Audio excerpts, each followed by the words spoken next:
editor-in-chief of Encyclopedia.zone, also a freelance writer whose work has appeared in the Los Angeles Review of Books, Knights of the Dinner Table magazine, among others. Hi, my name is James. Most people call me James. And we are here to talk about politics, specifically the 2020 Democratic primary elections. We have a lot to cover tonight, a whole hell of a lot. So we're going to talk about South Carolina, Super Tuesday, and we're going to catch you up on the race so far. A lot of events happened in the last week, so we might not hit everything, but we're going to do our level best to try and hit it. First up, though, we don't have a name for the show. We did have some suggestions from the readers. Election reflection, I think a little too generic. Catchy, but yeah. Doesn't really, I like the rhyme. Doesn't stick in your head. It doesn't stick in your head.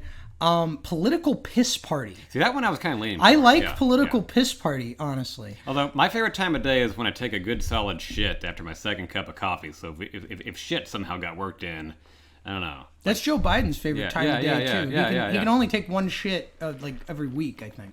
Oh, yeah. Well, I tell you, welcome to the era of the old man. The era of the old man. Yeah, we have two septuagenarians at the top of the Democratic ticket. Yeah, maybe a election shit posting or. Well, I do a lot of election shit posting. Yeah. And this is, technically a form of shitpost, but because you have the literary shitpost angle, but yeah, what's the campaign wing of that? I don't know. I have a suggestion myself, and we'll see what people say about it. What do you think about the Oval Room? You mentioned that earlier. I don't know. It's as much as I'd like to think of myself as presidential, it's maybe a little too pristine. Yeah, I don't know. I mean, it's because it's a reference to the Blaze Foley song "Oval Room," which I think is a pretty good theme for the program here. In his Oval Room, but the oval crapper, oval shithouse.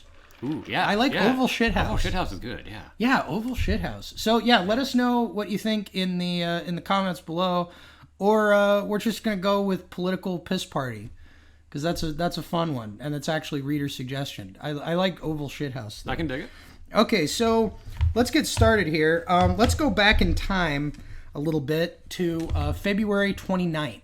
Mm-hmm. Maybe a little bit before then, because we got a couple of endorsements to talk about. Joe Biden wins South Carolina. It's a commanding win. It's an actual win. Now, I have some quotes. Now, Bernie lost South Carolina to Hillary by 48 points in 2016. Obviously, it was going to be a tough state for him to win. Joe Biden, prior to the South Carolina primary, was hurting for cash. He hadn't won or even placed well in the early voting states. Always did worse than his polling average had, yeah. which wasn't very high in the first place. No, yeah. It was a disappointing showing for Joe Biden, and what he talked about was South Carolina is a firewall for him. And I'm going to talk a lot about Bernie Twitter, which is the place where I'm doing the majority of my political shitposting these days. In 2016, I was on 8chan, 4chan doing the Trump thing. This year, we're switching it up. I'm on Bernie Twitter. They were making fun of the South Carolina firewall. Obviously Bernie had a lot of momentum coming out of even the shit show of Iowa into New Hampshire, and then especially Nevada, where he had a commanding win propelled by the Hispanic vote. And he continues to perform well with the Hispanic vote in general through the Super Tuesday states. But the South Carolina firewall is something that Joe Biden, he didn't just start building it this year. He's been cultivating relationships, especially with black churches in South Carolina, for 30 years. After his son died, he had a very emotional exchange with with people at a black church in South Carolina. There was one pastor in particular that he thanked in his victory speech. I wish I could recall his name.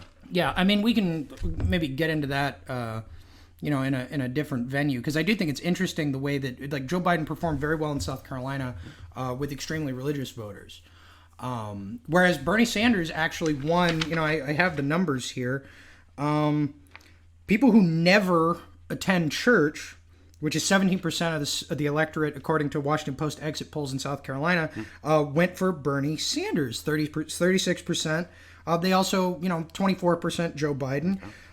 Whereas people that attend service once a week or more, which is 46% of the South Carolina electorate, once again, according to the Washington Post, went 56% for Biden. Okay.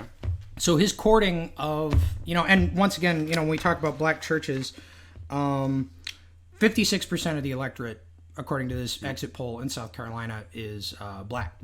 So and 47% of them were influenced by the Congressman Clyburn endorsement. Yeah, I mean that's according to a Washington Post thing, and I actually don't have as firm numbers on that. Okay. But yeah, the close to half of respondents said that they were swayed by the endorsement, which came a couple of days before the South Carolina primary, of Representative James Clyburn, who's a very storied member of the House of Representatives, considered something of a kingmaker in South Carolina. He gave a very, eloquent endorsement of Joe Biden. He says, "We know Joe, and Joe knows us. Joe knows us." And it really paid off because he had a commanding win in South Carolina. I have some interesting quotes here. So here's Matt Bennett, who's the co-founder of a quote-unquote centrist think tank, so like neoliberal wank party, but he was quoted in the Washington Post ahead of the South Carolina, or not the Washington Post, I'm sorry, the Wall Street Journal, which is the paper that we prefer. The paper of record. Here at the Political Piss Party. I mean, for real, people were asking, and I'm going to do a video about this at some point in the future. People were asking where I get my news, and in terms of newspapers, I read 2 newspapers every day, or at least, I don't read the whole paper, but there's 2 things that I sort of scan through, and it's the New York Times and the Wall Street Journal. And the Wall Street Journal is by far the better paper, because the Wall Street Journal is written for, complete mercenary pricks. It's not trying to convince you of any particular political agenda. It's entirely about money. And so it has a fucking vested interest in being accurate, at least to the degree that you can use it to gauge your investments. So it's written from a perspective of what I would consider somewhat total amoral evil.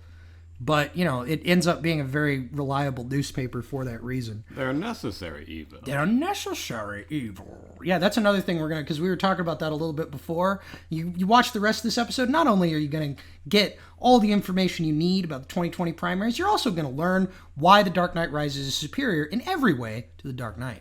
Never thought I would actually say that, but the more and more I rewatch the films, that kind of gets in my head. Although, I would say it's actually Batman Begins followed by Rises and then Dark Knight. Okay, I'm going to disagree with you on that one. But Matt Bennett, co-founder of the centrist think tank Third Way. This is before South Carolina.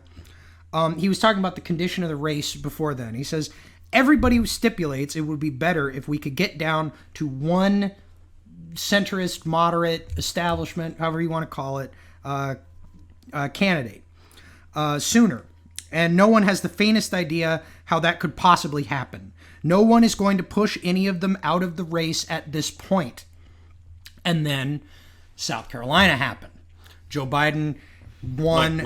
Imagine a cliff, and then suddenly there goes, Pete, Amy, and was there a third dropout? It was kind of hard to keep track of everyone. So well, okay, the two big dropouts after South Carolina, and we'll actually We'll talk about the dropouts right now, but then I think we should track back because I do want to talk about the exit polls in South Carolina. Okay, shoot. Oh, I'm sorry. That's my bedtime alarm. Bedtime? That's bedtime, 11:30. No. Yeah. No, so anyway, it's been a great show. No, but so the 2 dropouts that we had on Sunday, the day after the South Carolina primary, where Indiana Mayor Pete Buttigieg, after doing pretty well in their early voting states among white voters, white, educated, well-off voters, early primary voters, after eating shit in Nevada, he ate shit again in South Carolina, coming in 4th. I think getting 4% of the black vote. Sounds right. Yeah. It's embarrassing. He pulled out on Sunday.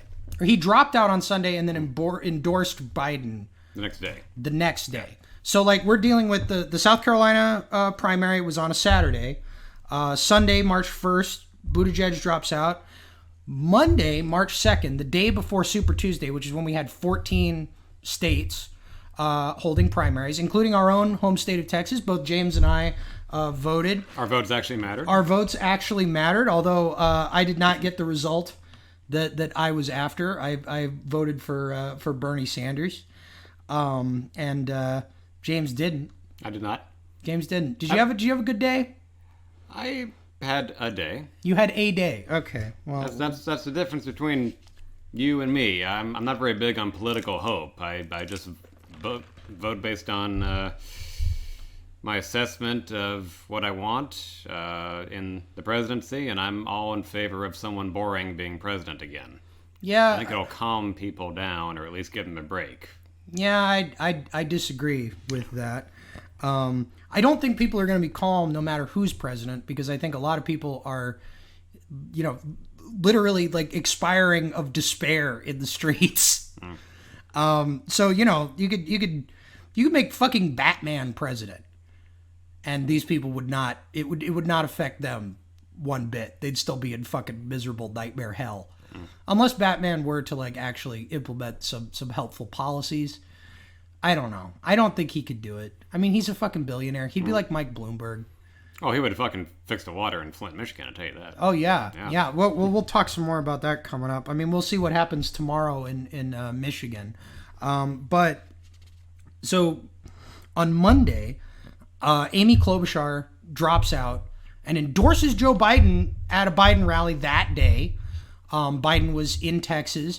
Buttigieg also shows up for an unannounced appearance at an outdoor bar in Dallas. Beto O'Rourke, they picked him up out of the fucking scary like nightmare heroin den apartment where he's been growing that crazy beard since he dropped out months ago. Or he could have been on another wacky road trip just trying to find himself. Yeah, I mean, and he at Joe Biden's big rally in Dallas on Monday night, he announced that he was going to take Biden to Whataburger, and then later took Biden to a Whataburger for a photo op. So, yeah, that's I talk a lot of shit about Beto O'Rourke, but the thing I hate about him the most is that he uses Whataburger, the wonderful Texas burger chain, as a political prop, and I think some things are just beyond politics. I could have grabbed that before the show, but no. Like if you look at his campaign button versus a spicy ketchup container, he modeled his campaign logo off of Whataburger's spicy ketchup. I mean, that's actually the most astute political move I think he's ever made. Yeah. Because obviously he's fucking mostly famous for losing to Ted Cruz. That's Beto O'Rourke's big achievement. Made it a close race, though. That was not one that the networks could call as soon as the polls closed. Yeah, let me tell you a story about Ted Cruz. So I went to Washington one time to go to a rally that was supposed to be like the Million Man March of white racists. It was Larry Klayman, who's this lawyer who's basically like Larry Klayman. Yeah. Yeah, so he's basically he's made a job for himself suing the Clintons, right. Which is it's a noble profession as far as it goes. He tried to do the same thing with Obama, right? Yeah. Well, right. I went to a rally that he organized in 2013, 14. I can't remember. I have notes on it, but it was he said that he was going to have 1 million people mob the area outside of the White House, and he was going to drag Barack Obama out and force him to face, and I quote, the people's justice. Ted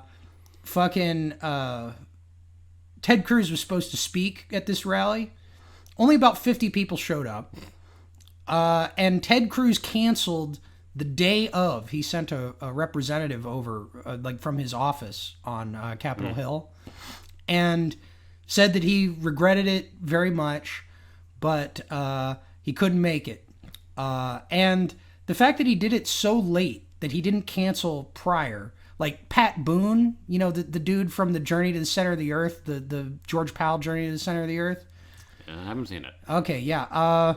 It's a movie that's mostly interesting. I liked his War of the Worlds. But... Oh yeah. I do not like his War of the Worlds, but he did his Journey to the Center of the Earth is very strange because it stars Pat Boone, who's like a all-American songster, and I guess that movie is mostly interesting because they made dinosaurs in it by holding up monitor lizards on strings and taping fins and shit to them, which is just like, it's really sad because it's like those Bird-Eye Gordon shit there. Oh yeah, well, Bird-Eye Gordon actually killed the fucking lizards. What? Yeah, they like actually fought. They were like you get to see like in King Dinosaur, that Cayman alligator like died. Oh. Yeah, I know, it's really sad. Although Bird-Eye Gordon did produce The Amazing Colossal Man, so sure. Great move there. Anyway, Pat Boone. But you don't kill the man. You don't kill. Wait, the man? Like he killed the animals, but he didn't kill the man. Oh yeah, he didn't kill the Amazing Colossal Man. Yeah. Although he did kind of kill the Amazing Colossal Man when they made War of the Colossal Beast, which is a shitty movie. Amazing Colossal Man is actually like a pretty underrated monster movie in my opinion. But Pat Boone, long story short, was supposed to be at this fucking rally. He canceled days before and sent a video message saying that he couldn't make it because it was like his wife's birthday or something. Oh. And I thought it was like, You didn't know that already? Yeah, he canceled, I think, because he realized like what this rally was going to, because it was basically like, it was an attempt to lynch the first black president.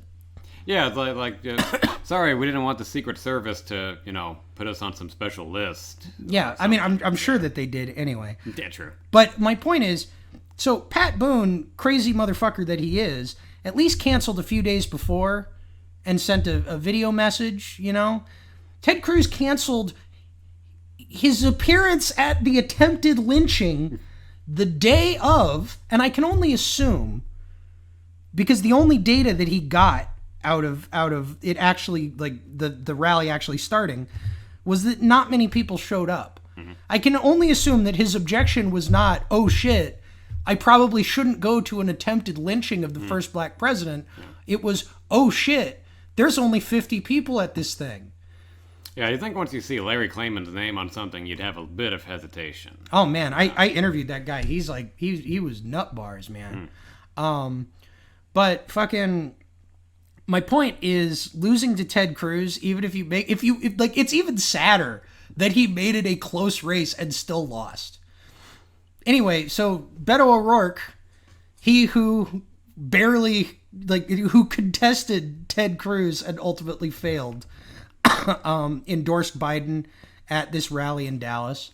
And it was, we had a big, after the South Carolina win, there was a big consolidation of establishment support for Joe Biden.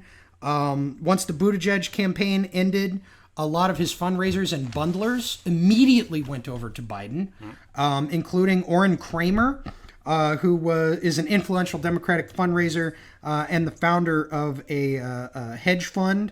Virginia Representative Don Bayer backed Biden on Monday. He's another big fundraiser for Buttigieg.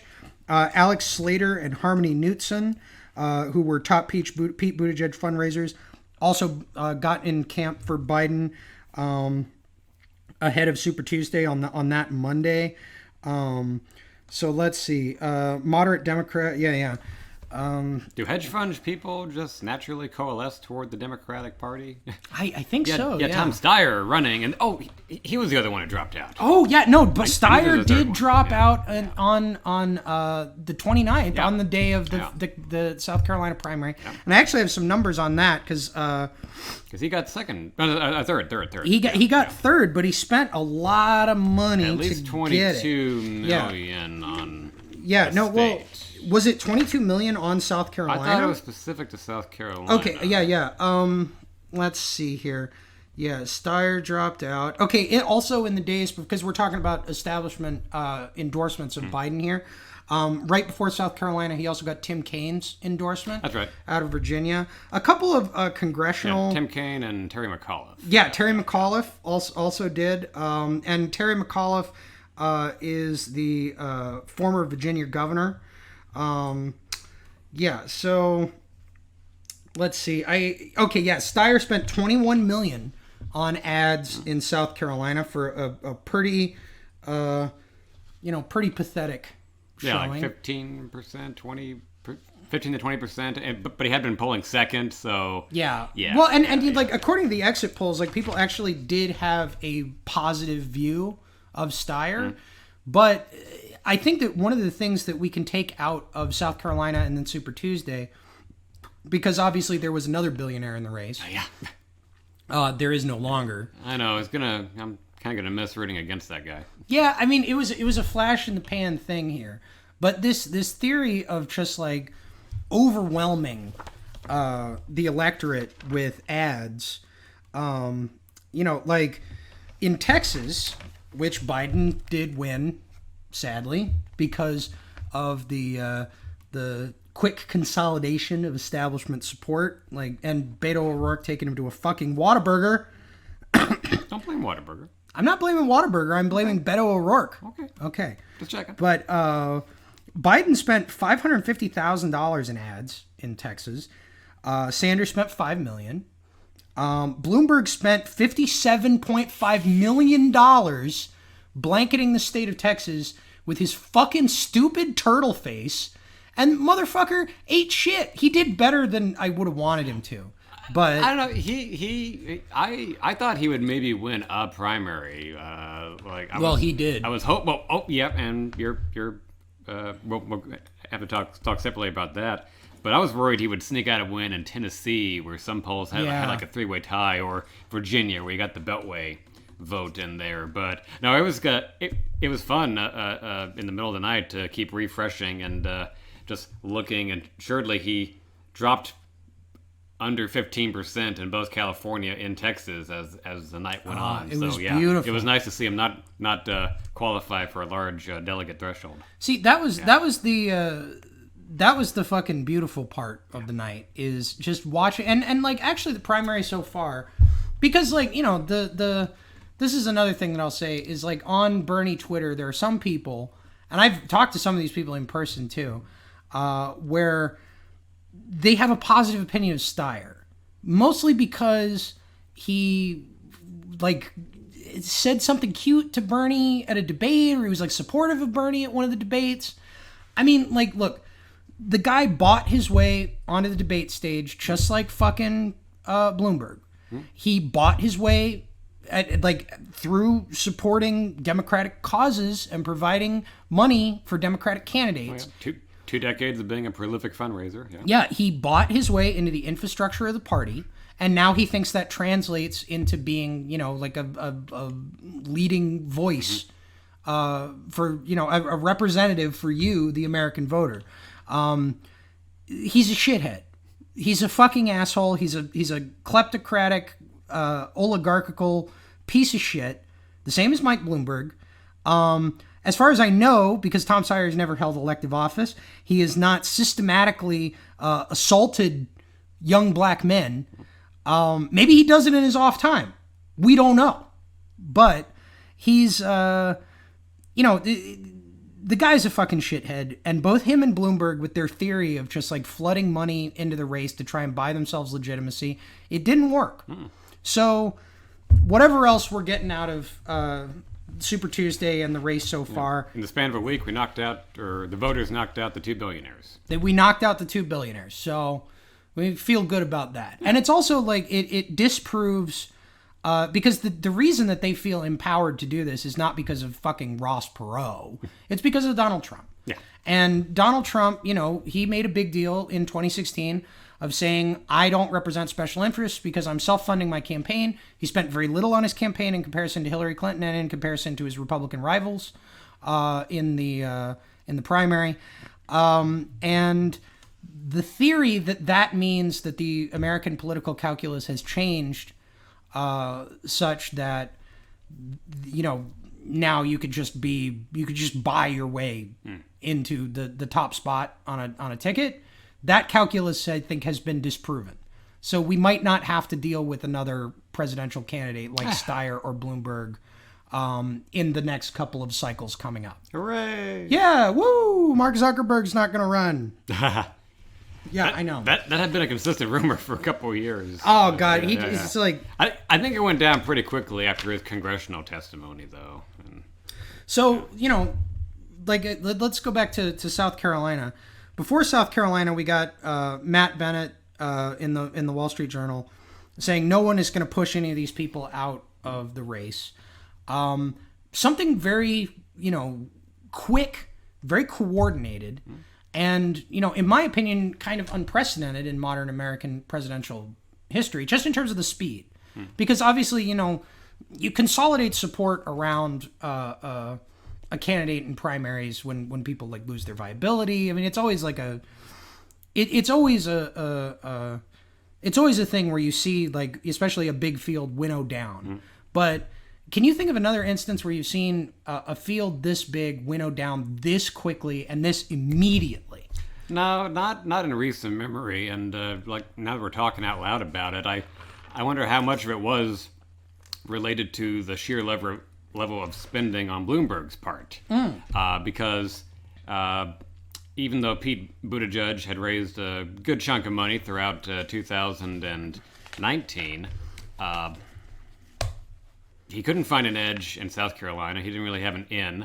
I think if he had somehow had an upset victory over Bernie in New Hampshire, then this would be a completely different narrative. But with Bloomberg at the time, prior to Super Tuesday, talking about, I'm already booking ads in Florida. He was in for the long haul. I think the thought was, well, we don't want this race to come down between Bloomberg and Bernie.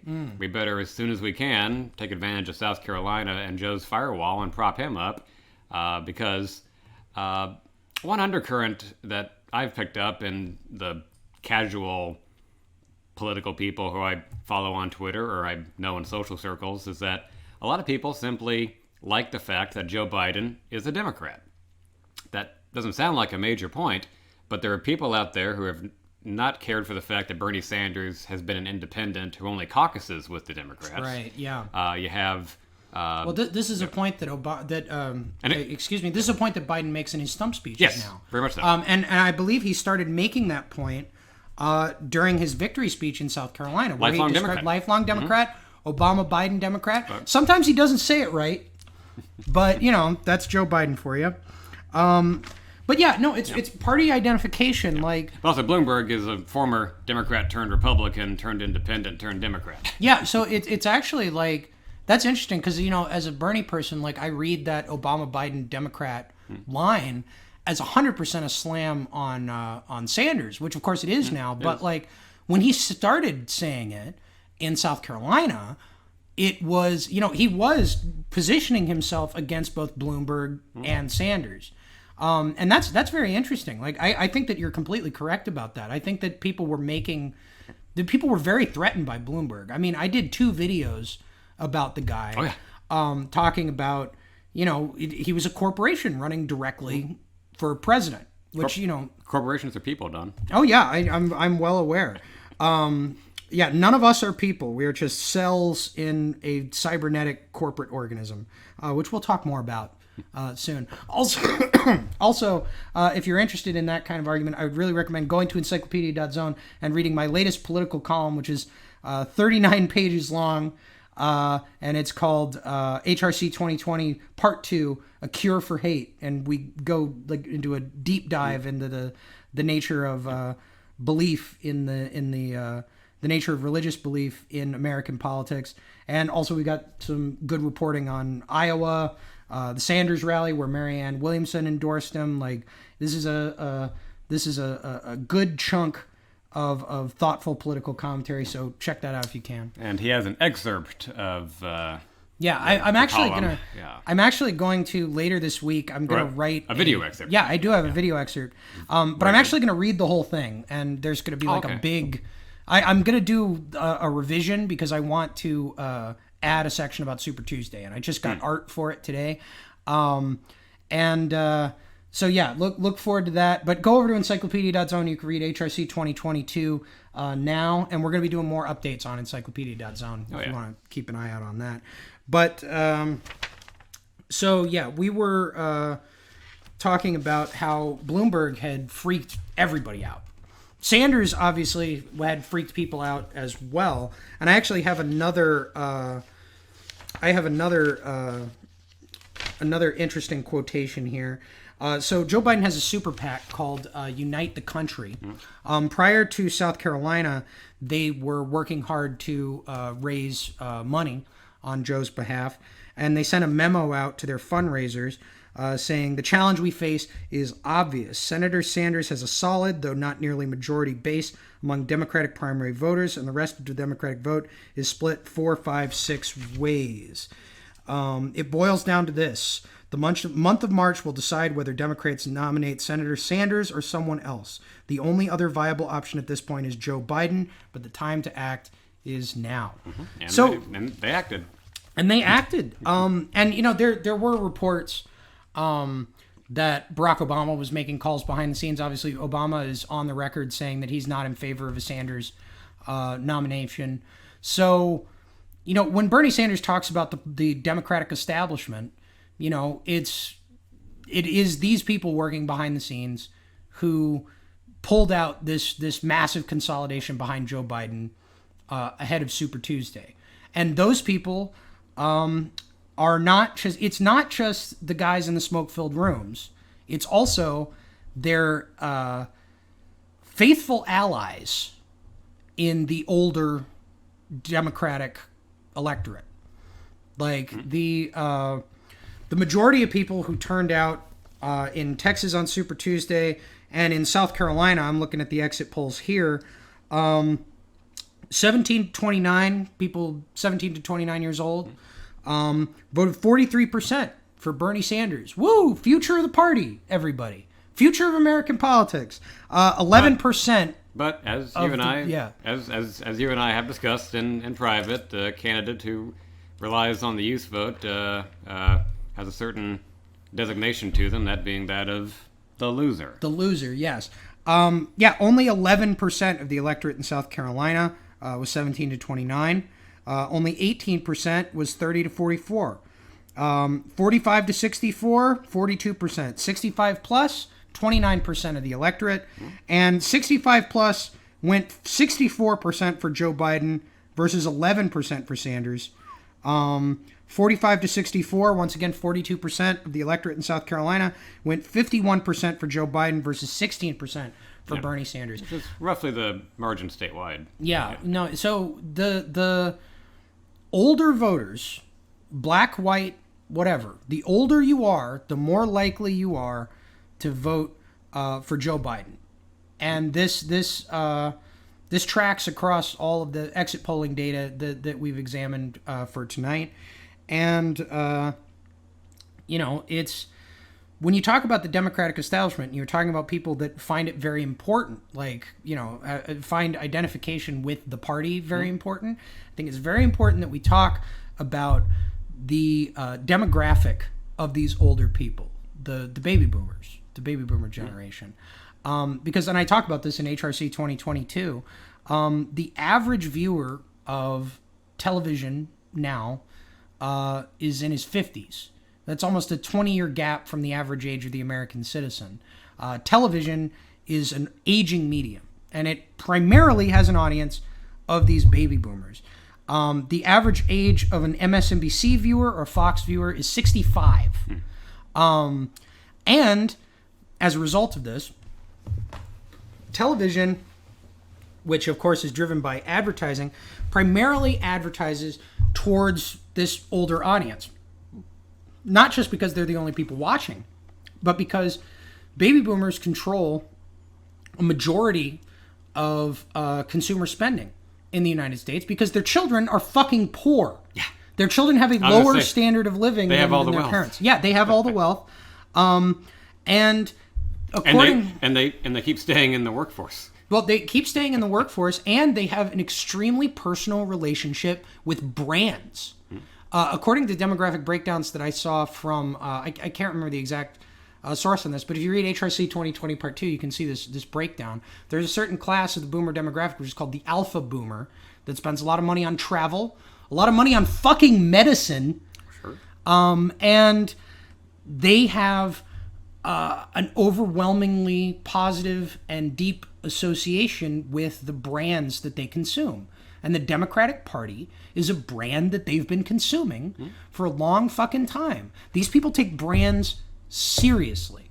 I mean, and it's not just, these are not just old people, but in terms of raw numbers, it's the majority of them are older. And these are the people that are going to find party identification, like, very important, because to them it's, they one thing that Michael Tracy, who's an independent journalist that I like quite a bit, one thing that he talks about is that the Republican Party is pretty good at encouraging suspicion for the party leaders among the rank and file. And it has to do with, like, the style of populist Republican posturing and, like, the way Rush Limbaugh talks versus the way that Rachel Maddow talks. But, like, your average Republican voter is more likely to look at the Republican National Committee and, like, the Republican leadership as a bunch of fucking assholes than your Democratic, Democrat rank and file voter is likely to. The Democrats revere their party infrastructure. Oh, sure. And as a result of this, when the party infrastructure starts lining up behind somebody, when you have something like Amy Klobuchar, Pete Buttigieg, because it isn't just about the fact that these people dropped out and endorsed, and so it's like their massive support all went for Biden. Excuse me. I have coronavirus. I was going to say, you got to get your inoculation. Yeah, you got to get... James is drinking Corona. Yeah, I'm getting inoculated. Want to make sure I'm ready. Yeah, none of us are ready for what's coming. Well, I feel bad for the company, too, because nationwide, I think I read Corona sales went down 38% because of fears of the coronavirus. So you cannot get the coronavirus from drinking Corona. If you fancy a, good summer beer, have a Corona. See, but that's a perfect example. It's like the coronavirus and Corona beer have nothing to do with each other, but look at how people are... Like, okay, you're freaked out about this disease that you saw on the news. How do you enact that fear? Through consumer decision. Like, the primary audience for television news is older. The voters that turned out in record numbers, because turnout was up in this Democratic primary, 36% in Texas. I don't have numbers for the other states off the top of my head, but we're going to focus on Texas primarily, just because it's where we live. So I think it did decide the narrative going into these next round of primaries. Well, and that's exactly what I was getting at. Is it's about narrative. It's about media narrative, and prior to South Carolina, Joe Biden's media narrative was basically non-existent. Like, out of Iowa, there was a big push for Pete Buttigieg. Out of New Hampshire, weirdly, there was a push for Amy Klobuchar because she came in third. Well, the media like someone who, is the alternative to the two guys they see duking it out all the time. Which at that point was Buttigieg and Sanders. Yeah, Bernie Buttigieg. But I had a Sanders supporter talking to me a while back about how I liked his chances, and I said, well, if he can maintain a lead in Iowa, he'll look good. And I think at the time, this might have been before his heart attack and the AOC endorsement. At the time, so this would be last fall. Last fall, yeah. At the time, I want to say two different candidates were competing for the top spot in Iowa. It might have been Warren and Biden at the time. Yeah. And I told them that if Warren and Biden got into a prolonged ad campaign against each other, Sanders could then pop up and win a clear victory there. That did not turn out to be the case. He had Buttigieg rise and Warren fall. But the historic example I used was when in 2004, Dick Gephardt and Howard Dean tore into each other for all of the fall, that voters just got tired of hearing about him and went with John Kerry, who was the original front runner, at least according to the national horse race polls and some Iowa polls. Yeah. And he won like a 5-point margin over John Edwards, who also kind of came out of nowhere while Dean and Kerry destroyed each other. So I think it's possible that that scenario I had laid out to a friend about how Bernie would be helped, you had Buttigieg and Bernie clobber each other or at least get their fair share of attention, being the top two finishers in Iowa and New Hampshire, that suddenly everyone else was trying to look around for an alternate. Right, yeah. And it gave Biden, because Biden basically got to be off of everybody's radar during the early voting states. He faded into the background. I mean, we had a succession of, because, I keep talking about television, and television's a very important topic for this election. But, there's this succession of, I think, TV and, the New York Times is such a shitty newspaper, it might as well be TV. I mean, look, it's not fair to say that. I know that we were like pumping up the Wall Street Journal. Like, I do read the New York Times every day. And The Hill and Politico. Yeah. Read your fair share of sources. Yeah, no, I read I read a bunch of different things. I usually go on Real Clear Politics. I read aggregators. Good selection of polls to always go through. Oh, yeah. Okay. And we're relying on New York Times information tonight because they have exit polls from Texas. But the New York Times is a very polemical newspaper at this point. It's not as bad as the Washington Post, but they definitely have a point of view, and they're invested in advancing it. Just the same way that MSNBC has, a nominally liberal, left-leaning, whatever. It's not even left-leaning, but they have a different style than Fox, which has a different style than CNN. All of these places advance what they see as a coherent narrative. And I would argue, not because they're receiving marching orders from on high, but just because everybody wants to keep their job and everybody wants to make sure that their job continues to exist. They, create a narrative that is tailored to who they perceive their viewers to be.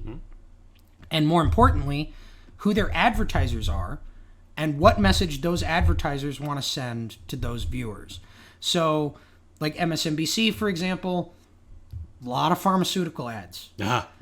CNN, a lot of pharmaceutical ads. You remember last fall in the debate on CNN when Bernie Sanders, the moderators kept cutting him off, but he was like, "Look, the pharmaceutical industry is literally buying spots on this debate."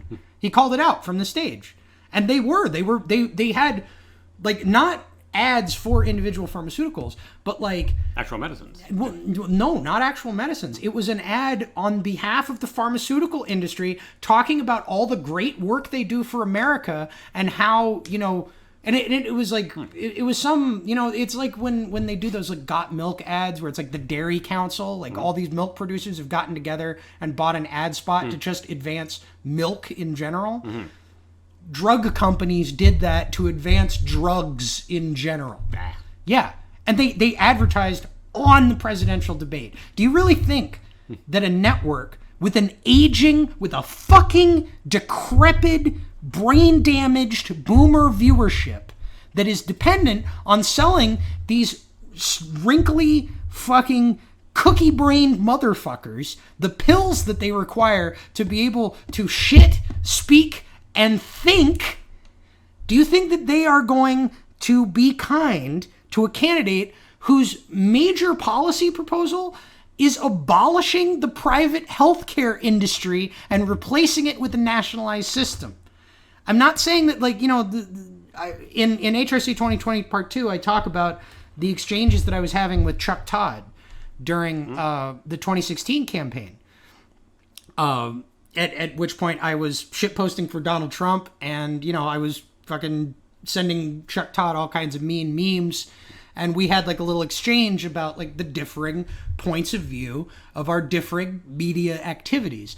And what he said is look, there's no collusion, man. I'm not getting any messages from on high. I make my own decisions, buddy. And it's yeah, you do, but what are those decisions contingent on? You want your network to exist tomorrow, and you've got the social pressure of not just your bosses, but the people under you and the entire social milieu that you exist in, which is a world that requires, in this specific instance, they need the healthcare industry to exist because the healthcare industry pays their keeps the lights on. The healthcare industry does not need to write a memo telling MSNBC, be mean to Bernie Sanders. MSNBC exists in a cultural position where it is a matter of survival for them to be mean to Bernie Sanders. And those individual people, the producers and the writers and the reporters, whatever you want to call them, the people involved in the production of that television, can justify their behavior however they want to themselves, but they exist in a social position where it is like almost impossible for them to be positive towards this guy because he represents an existential threat to their fucking existence. Or he represents an existential threat to their network and to their paychecks. People will always defend their jobs, and I think, kind of treading back to what we were talking about earlier, I think that's why so many people latched on to the narrative of, well, Joe Biden's a lifelong Democrat. Yeah, lifelong Democrat. And all the older voters, they've voted in a few decades worth of Democratic primaries. They've seen a lot of candidates come and go, and they'll latch on to the candidate who they've known the longest because they think, oh, well, so-and-so will poll better in the general election, not hurt the down-ticket races, and not jeopardize our attempts to recruit candidates for the Senate and take back the Senate. We were talking before the show. I thought it was intriguing how prior to today, Steve Bullock, who was running for president for a while, was I remember that. Was a Senate, this is Montana, right? Yes, Montana. Yeah. The governor of Montana. Governor Steve Montana, Bullock. outgoing governor, because I think they hold their president or their gubernatorial elections in the same year as a presidential election. But he was being pushed really hard to run for the Senate in Montana. All the scuttlebutt had him leaning toward no up until a day or two ago when it said, well, he might actually do it. I do think that Joe Biden being the front runner for the nomination meant that Steve Bullock felt better about his prospects, since now the top of the ticket is not likely to be led by a balding, white-haired guy from Vermont who is a self-described socialist. That's a right-wing ad in the making that I don't think Bullock wanted to run against him in this hypothetical campaign. Yeah, you see it as killer in Montana. Yeah. And, there are people, like, I got to push back a little bit on this, though, because I don't think that voters are making a decision based on down-ticket races. I mean, that's, like, I don't have data to back that up. I was specifically talking about Steve Bullock. In the race. And other potential candidates who might be, top-tier recruits to run. I do agree that, like, I think a lot of people in like down ticket races in the Democratic Party are scared of that socialist label. I don't know if it's justified to be scared of that socialist label to the degree that they are, because, and it just to finish up the point that I was making about television, and specifically, Bernie Sanders does not get a quote unquote fair shake on television or in the New York Times, where one of the only people reporting on his campaign for months was a former Wall Street reporter. And he can't, because, and it's not like, people like to talk about bias. They like to talk about media bias. And it's like, yeah, of course it's all biased. Like there is no single objective source of information. You have to learn to read information in the context of what agenda the people giving it to you are trying to advance, right? But it is like systematically impossible for Sanders to get like overwhelmingly positive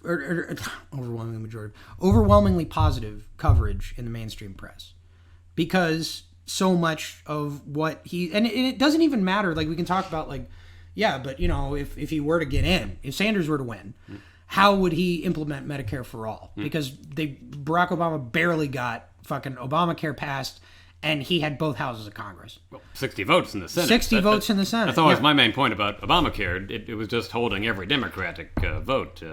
But kind of hate to sidetrack, but what is Sanders' specific beef with the Washington Post? Because there was that story about how, Russians are trying to help Sanders in the campaign. God. Yeah. And he was asked about that while boarding his campaign plane, and he asked where the story came from. They said Washington Post, and he said, Washington Post, good friends, all sarcastically. I was curious if you knew what his beef was with the Post specifically. I mean, they've been shitting down his throat for the entire primary. Okay. I mean, they all have.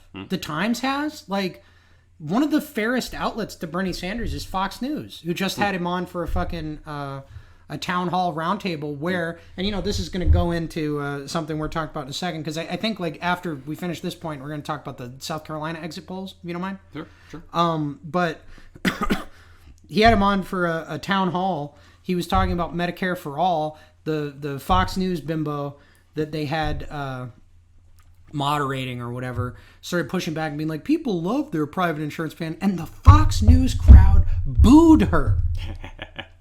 Like, people are very disconnected. Like, this is this fear that people have over the socialist label. I think people are very disconnected from how much people are fucking hurting economically and how much they're being fucked over by medical debt. Like, it's a serious goddamn issue. And nobody's happy with their fucking insurance plan. I'm sure some asshole somewhere is. But, like, I can't go to the doctor. Like, I have a quote-unquote good job for a person in my fucking, like, in my particular situation. I have people tell me, like, oh, wow, you get the same hours every week. Wow. I can't go to the fucking doctor. I make very little fucking money. Like, we're barely keeping our head above water. And, like, I'm doing better than I have in years. People are barely keeping their head above water right now. And, like, Sanders, maybe he can't implement any of this stuff. But the thing that's threatening about him is that he's talking about it. It's not about what he would actually do. It's about the resentment that he represents on the part of the people that support him. And, like I said, that resentment will never be sanctioned by the New York Times, by MSNBC, by CNN, because it can't be. Like, these people don't want things to change fundamentally because they're making money. These institutions are doing, well for themselves more or less. They might be on the downward swing as things go with the television networks, but, like, they're doing okay. So, you mean the New York Times isn't the failing New York Times? I mean, they are, kind of, And they certainly fail to fucking, they certainly fail to inform me on a daily basis. But, the Bernie Sanders has a problem with the media in general. He has a personal problem with it, and he has it's a serious deficiency for his campaign. Because Joe Biden wins South Carolina, this becomes the revival of Joe Biden media narrative, and suddenly the Times is full of it, the Post is full of it, Joe Biden is full of it, but that's a separate issue. And, it snowballs into this, televisual narrative that has a serious impact on who people believe the winner is going to be, like who people feel they need to get behind. It's like the manipulation of media narratives is the primary thing that drives voting in this country. And, like, the media narratives out of South Carolina heading into Super Tuesday were expertly played to the advantage of Joe Biden and the disadvantage of Bernie Sanders. And the thing that's interesting about that, so, there was a little bit of a stink made prior to Super Tuesday that in Texas, the majority of the Democratic electorate said that they preferred socialism to capitalism. The negative opinion of capitalism. People were like, wow, they're saying that in Texas? But let's look at South Carolina. Southern state, on the U.S. economic system, according to Washington Post exit polling, the people who said that it works well enough, that our economic system works well enough, was so small that the Post did not provide any numbers for it. The 36% of the electorate said it needs major change. 53% of the electorate in South Carolina said that the U.S. economic system needs a complete overhaul. Who would you wager that those people voted for? Well, I know the answer because we were talking beforehand, so I happen to know it was for Joe. It was for Joe Biden, yes. With needs major change, that was 47% voted for Biden versus 15% for Bernie. Needs complete overhaul, which I think we would agree that this is closer to Bernie Sanders' messaging, right? 49% voted for Joe Biden, 22% for Sanders. And before you bring it up, people watching at home, because I know that everybody's obsessed with this idea that all Democratic voters care about is a candidate who can beat Trump. But I'm sorry, that's not borne out by the exit poll data. In South Carolina, once again, 53% did say that they were in favor of a candidate 50%, 53% of the electorate, excuse me, says that they want a candidate who could beat Trump. But 43% of the electorate said they want a candidate who agrees with them on the issues. It's very close. I mean, 10 points. And I think actually if we go to the Texas numbers here, which I have from the New York Times, the failing New York Times. It took forever to find these exit polls, by the way. Yeah, it did. They really buried them. Give me just a second here. And most this time. Yeah, here we go. This one actually, 56% of voters said can beat Donald Trump. 41% of voters said agrees on major issues. So it's actually around the same split. Yeah, not that far apart. But like the within 10 points on an exit poll, like it's not super far apart. But agrees with you on the issues. 43% of the electorate, 24% for Bernie, 43% for Biden. Here's an interesting one from fucking South Carolina, and there's a similar number that I have here from Texas. Are you in favor of replacing private insurance with single-payer nationalized health care? So I actually don't have the South Carolina numbers, the percentage of Texas? The electorate. Yeah, I do. 63% of voters in Texas are in favor of nationalized health care. Only 33% oppose. Interestingly, in Texas, the support for those who support the nationalized healthcare, once again 63% of the electorate, they went for Sanders, 43% to 24% for Joe Biden. Whereas in South Carolina, the people who supported the single-payer healthcare went 44% for Joe Biden versus 29%. I mean, like for Bernie Sanders. Kind of hard to use the South Carolina numbers too much because it was such a runaway for Joe Biden. He probably won virtually every topic, every breakdown. Yeah, he did. So I mean, and like Texas would be more reliable to me. Well, South Carolina is an outlier for Biden for a number of reasons. Mostly because he spent so long building ties in the state, and like when we talk about we already talked about his relationship with the black churches, but. Yeah, the point that I'm making here is like a significant portion of the electorate, both South Carolina and Texas, and presumably elsewhere in the Super Tuesday states, although those are the two that we examine the exit polling on, agree with Bernie Sanders on a lot of his rhetoric and his messaging. I don't want to say on the issues, quote unquote, because then you get into I kind of don't believe that there is any substance to American presidential politics. It's all symbology. But their symbology, what they want in a president, what they want a president to do, aligns very clearly with what Bernie Sanders is proposing.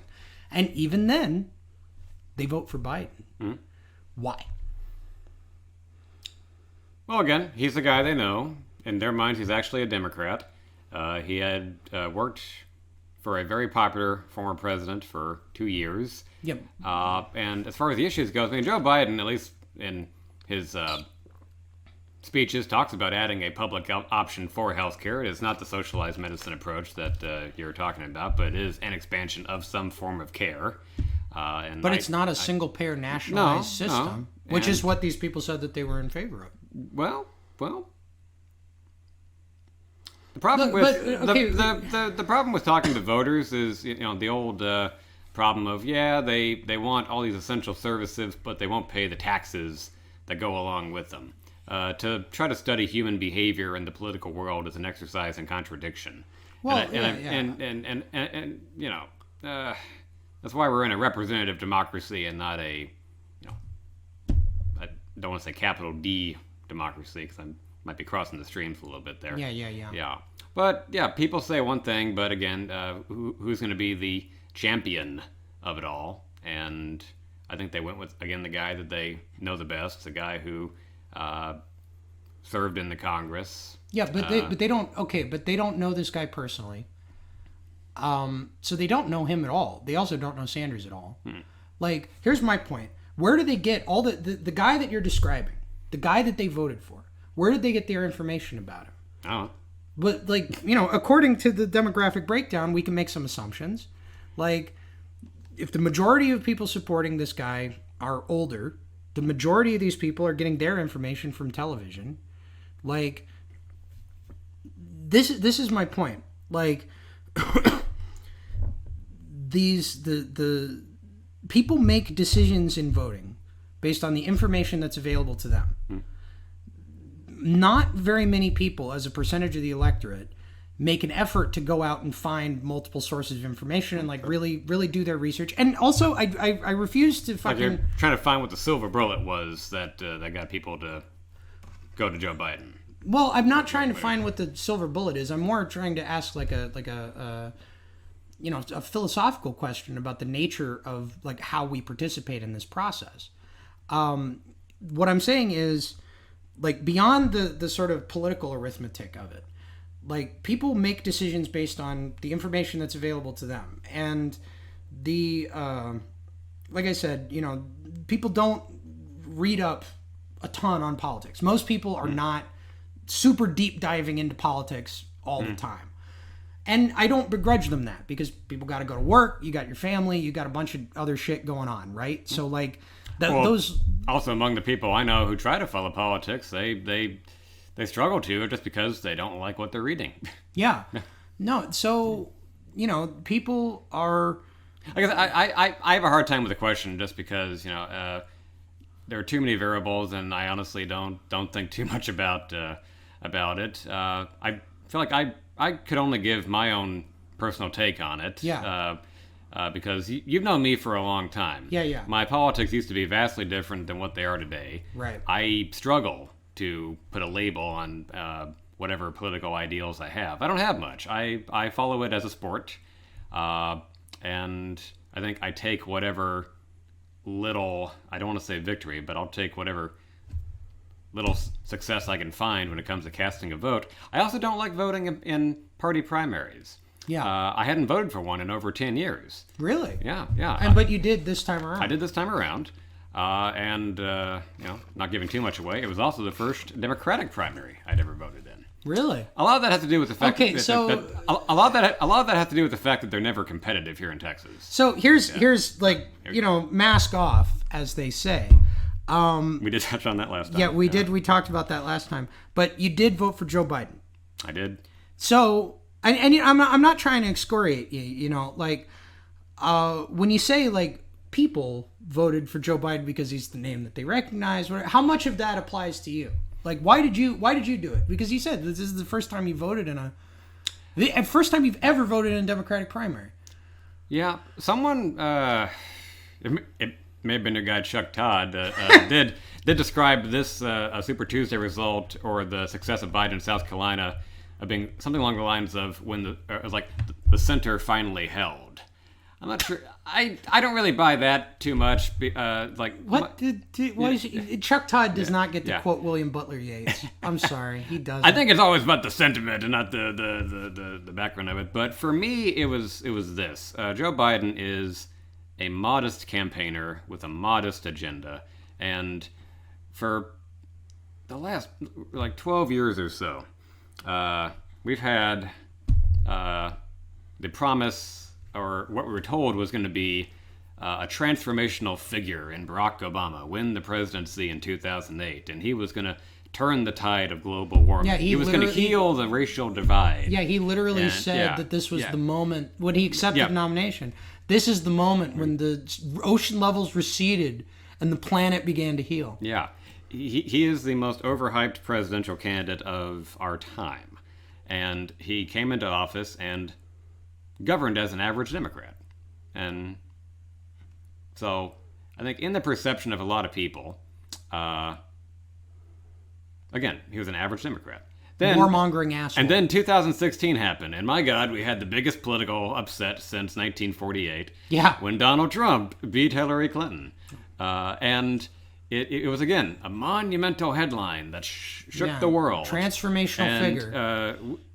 Not to get too personal, and if you want me to stop, feel free to stop. You and I had a conversation that night. Yeah, we did. Around midnight or 2 a.m., I forget which, and like you were I was elated. You were elated. You were in a celebratory mood. I had yeah. not heard you that happy in a long time. Yeah. And you were talking about being part of the new governing majority, as if you had finally, truly nailed it to the press and the party establishment in this victory. Yeah, but I think you misunderstood me a little bit, because I'm not talking about I wasn't talking about the being in the governing majority politically.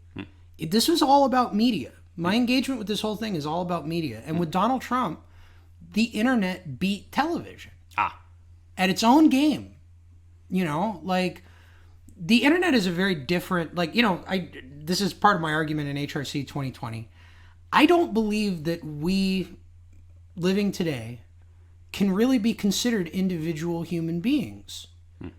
I think that we are cells, biological parts of techno-organic structures that I think do have a rudimentary form of consciousness, so it's correct to call them beings, cybernetic beings that are created by the mass media enabled organization of vast bodies of human beings and machinery towards particular cultural purposes. I think that these are, you know, they have elements of you could talk about them as religions. That's what I do in HRC 2022. But I think that there's a really heavy technological component to it. I also think that religion in general has a very heavy technological component. But when the network that I'm part of, the thing that I am a cell of, is the internet thing. I mean, that's very general, but, like, you know, I'm a shit poster. I post shit on the internet. Like, you know, how do I approach politics? It's like, you know, my training is as a social scientist, as a religious studies scholar. They don't have a cool name for themselves, but, like, you know, in terms of what I'm doing when I engage with politics or whatever, I would call it like gonzo social science, nice. Where it's like I kind of allow myself to believe in this thing so that I can, like, report on what it's like to be a humming cell within this network. And I did that in 2016 too. But I also was, you know, I memed for Trump in 2016 because I felt an obligation to the fraternity of shit posters, as weird as that sounds, because I did recognize even back then on some level when I was just starting to articulate these things to myself that this was about a confrontation between our cybernetic organism, the world of the internet, and the way that we participate in our mass media, which is the internet is a deeply participatory and, like, kind of more personal than personal mass media. It's something that you don't just receive passively. You act in it and you act through it. This is what shitposting is. You communicate through and with the internet, and you are communicated with in turn. Television, the boomer mass media, because they grew up with it the way that we grew up with the internet, even more so in some degrees. Like, that is a very different organism. And it's an organism that is much less participatory. It's much more flattering, because television is a constant barrage of attractive people who appear in your house and tell you how great you are, if you're a boomer. If you're not a boomer, then they tell you you're a piece of shit constantly. But aside from something like, you know, think about the other week after Super Tuesday, like, I was feeling really, you know, put out. We were watching with another Bernie supporter who was also feeling very put out. What'd you put on? Adventures of Pete and Pete. Why do you like Adventures of Pete and Pete? I just fell back into the show a couple years ago. I like it because it provides valuable lessons on life with a touch of weird. It takes place in a recognizable suburban environment, but you have a fella who can move a house a few inches to the left. Yeah, I do like Artie, the strongest man. Yeah. But there was a nostalgia factor to it, and y'all look like you needed a pick me up, and plus we're all children of the '90s. Well, so, but exactly that. I do want to. I hate to stop you, but I feel like you're getting worked up in the media thing. I kind of feel like I got to go back to explaining my vote. Oh, sorry. Which is just to say that, you know, not to prop myself up that much in comparing myself to a figure that you and I revere very much, but I keep going back to that line that Rod Serling had in his famous interview with Mike Wallace, where in regard to the Twilight Zone being launched on TV and him having battled sponsors previously on Playhouse 90 and other shows. I guess there was a TV angle to that. We keep going back to the quote. fucking television. But I was trying to quote the man, not the medium. Yeah. But he said people are asking me if taking up this show means I'm going to be a meek conformist. I would say no. I'm just acting the role of a tired nonconformist. And I can appreciate renegade campaigns, and I want to be clear that even though I talked down his electoral prospects, I got no ill will toward Bernie Sanders. I like the angst that he is building up. I love that he bashes the military-industrial complex and the pharmaceutical industries. And at the same time, it's just... Again, I just don't want the political combat to continue to escalate. I worry that a Sanders administration would only mean not just a rise of the Tea Party-style politics in the Republican Party again. It would be amped up at a level that we couldn't even imagine, because suddenly the President of the United States would be an out-and-out socialist, and that would rile up the older crowd, the younger crowd trying to get into business, which is the backbone of the Republican Party, and it would be just the continued 50-50, play to win, reduce the filibuster type of governing that I don't care for. There is an inherent evil in politics, but in the final analysis, damn it, I just want the system to work. We've had this kind of political bloodletting ever since we were founded. The founding era was not a nice time at all. There was no camaraderie among the founding fathers. They mostly hated each other. I mean, my God, Hamilton and Jefferson founded our two-party structure for all intent and purposes. One of those motherfuckers got shot. He got shot by the Vice President of the United States. So what you're saying is back in the day... Well, no, like what I'm saying is that politics has always been about sniping. Yeah. But ideally, and I'm being a major hypocrite. I want to get that out of the way because I have bashed the so-called good old days, the post World War II generation, because people say, we had more bipartisanship back then. We had more camaraderie. Well, the reason we had that camaraderie was because so many of the people who came home from World War II had the common bond of war. And Bob Dole could be friends with Senator Inoue and Senator Akaka from Hawaii.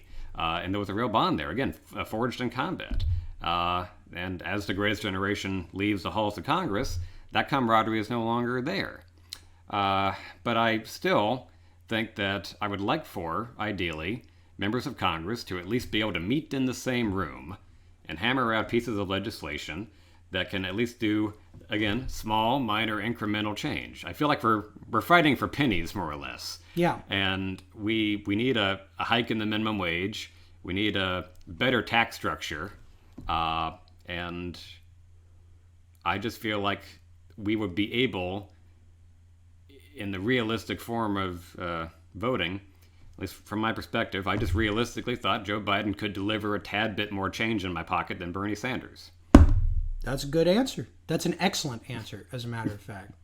And it's something like, I get off on the... so just to finish up what I was saying about, because I have nostalgia for the fucking 1990s Nickelodeon shows, too, right? But the reason I have nostalgia for it is because Nickelodeon was a cable network directly set up. This is the reason, when you talk about 90s kids, they all love Nickelodeon. The reason they love Nickelodeon is because Nickelodeon was created from the ground up to tell them they were great all day, to show them things that they wanted to see, and to validate their experience. Now, we very rarely have had that experience, right? Think about how much nostalgia and how much of an attachment people have with Toonami on Cartoon Network, where they love the little robot guy who would show them fucking previews of Animal Crossing or whatever. It's a very powerful thing to be pandered to by television. And the baby boomers have been pandered to by television literally their entire lives. When they were kids, when they were teenagers, and even now, they have the majority of the spending money. They're where most of the advertising dollars are trying to reach. they have been told by this succession of like deliriously attractive people in their living rooms that they are the most important person in the world and what they think is the most important thing in the world for their entire lives. And of course they love it. And of course they're addicted to it. And of course they rely on it. They do what it tells them to do, because this is the thing that I find pernicious about television is it feels personal, but it's not. Because you can't actually talk back to your TV. Right. How do you talk back to your TV? You make consumer decisions. Well, I can yell at my TV all I want, but it doesn't do me any good, yeah. Well, but how do you reify yelling at your TV? You go out and you make consumer decisions. You go buy the car that you saw a commercial for. You go buy the toothpaste. You go buy the fucking heart medicine. And you go buy the political party that's been marketed to you. Like, I think for boomers, voting is primarily a way to participate in the alternate world of their mass media television reality, where I think they live, perhaps a majority of their lives. And, so you were talking about like what you want out of American government, and I think you made a very strong case for incrementalism. I'm not an incrementalist myself, I don't know if I actually kind of don't believe that what we have is anything other than a desiccated church worshiping at the altar of a power structure that no longer functions. Because I think that the primary movers in our society are international corporations. I think that that's where the money is. That's where that's who's powering these media networks. That's who's funding these campaigns. Not directly, except in the case of Bloomberg. But and that's the other thing is like, they can create their own super PAC if they wanted to. Oh, yeah, so, yeah. So. Well, and we don't even know where the majority, because, Elizabeth Warren, for instance, had one of the biggest super PACs in the race. We're not going to know who is contributing to that until March 20th. And she's out of the race already, which we'll talk about in a second. We've kind of gone far afield here. But for me, my engagement with politics is 100% about trying to win the technological fight between the internet and television, because I don't think we're even going to be able to perceive what is happening in our world with any kind of accuracy until television is dead, until this fucking church is blown apart and scattered to the four winds. Yeah, but they're already prepping that by, when Google bought out YouTube and YouTube started to, I don't have a YouTube channel, so I can't really speak to this firsthand, but just from hearing the comments, people talk about how now YouTube services the bigger channels and not the smaller individual outfits. So I think that the TV show formula is already prepping to move on to the next technological format. Yeah, but this is the nature of the internet. As a service becomes, worthless. And there's a lot of shitty stuff that YouTube's doing in terms of like not promoting smaller channels, like, prioritizing content that comes from the television networks, like et cetera, et cetera. But, I have a small channel myself. I grow primarily by word of mouth. I don't get fucking in anybody's recommends. Like, they don't know what to do with my fucking channel. Like, I don't know who the fuck is seeing it. But like in drips and drabs, you get, a couple people here, a couple of people there. And if YouTube were to become like totally fucked, like if they were actually like taking my videos down, because I don't monetize my content, right? So they don't have that leverage over me. But if they were actually to just start scrubbing my videos or something, because I said something like, hit politicians with bricks. If I were to say something like that, don't do that. Obviously in Minecraft, that's what I'm saying. But Grand Theft Auto. If I were to say something that could get you banned off of YouTube, for example, Bush did 9/11. I don't know. Can you get banned for that? I don't think you can get banned for that. I don't know. I also think it's important that we as a country ask, if Al Gore had won in 2000, would he have done 9/11 better than Bush? Well, if you go by the manifesto that the hijackers had, they were angry about our troops being in Saudi Arabia, so probably. Good, yeah. Because they weren't going anywhere under Bush or Gore. And that's why I'm a lifelong Democrat, except for voting for Donald Trump. Twice, if Joe Biden ends up being the nominee. But here's here's what I'm saying. If I did get banned off of fucking YouTube, right? I got my own website. I got my own internet forum, which I don't post on enough. I'm sorry, but I've got access to an audience. If I got banned off of YouTube, I could start up on another video platform, or I could even just start uploading my shit to BitTorrent sites or something, and have. I mean, it would be look, my audience would shrink, but the nature of the internet is they give these platforms and these applications are constructed. They're useful for a while, they become useless, and then people scatter and reconvene at whatever the next thing is going to be. Yeah. It's like how Napster, 1999, everybody's on Napster. Napster gets shut down. Did that end internet piracy? You literally, you can't stop the fucking internet. Because as soon as the infrastructure gets built, your ability to manipulate that the power on the internet, even though a lot of power can reside in the hands of companies like Google, especially companies that have access to massive amounts of server space, because that's one of the big problems with the internet is the technological problem of hosting large amounts, hosting large files and making them quickly accessible to large numbers of people, right? These are problems that can be solved on a technical level. Theoretically, I was talking to Digibro about this. Theoretically, you could create a YouTube competitor that would require far less computing power and server space than YouTube itself requires, that would run peer-to-peer, kind of like a BitTorrent client, where the more a video is viewed, the more of that video is distributed along their peer-to-peer storage network. So actually, the more viewed a video is, the quicker it would load. So it would be competitive in terms of storage capacity and in terms of speed to YouTube. Nobody's really got that going yet. But you see what I'm saying? Think about how hard it would be for you to start your own national television network versus how hard is it to create a YouTube competitor. The YouTube competitor is much easier to construct.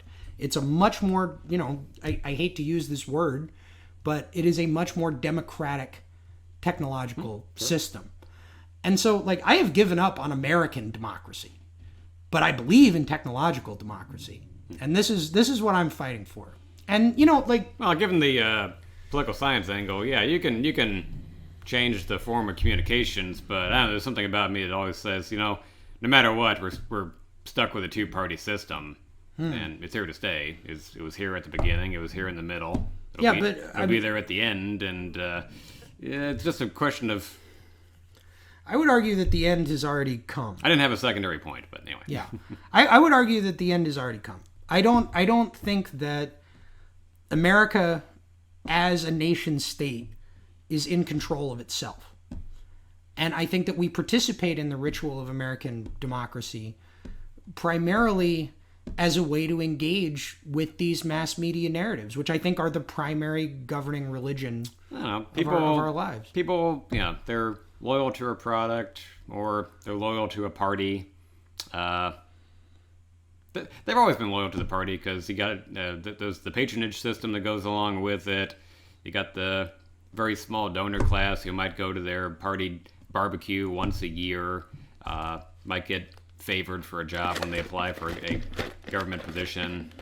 I don't know.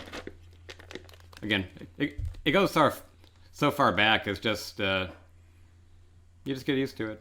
Yeah. You get used to reading about it. Yeah. You get used to it being under the day. I mean, I've been trying to remember this quote from Lincoln because he obviously had a lot to go along with, and his presidency was consumed by the Civil War, but he still had to fill federal jobs. And he was asked how his day was going after a long day of interviewing people for custom jobs in New York City or something. And he said something along the lines of, there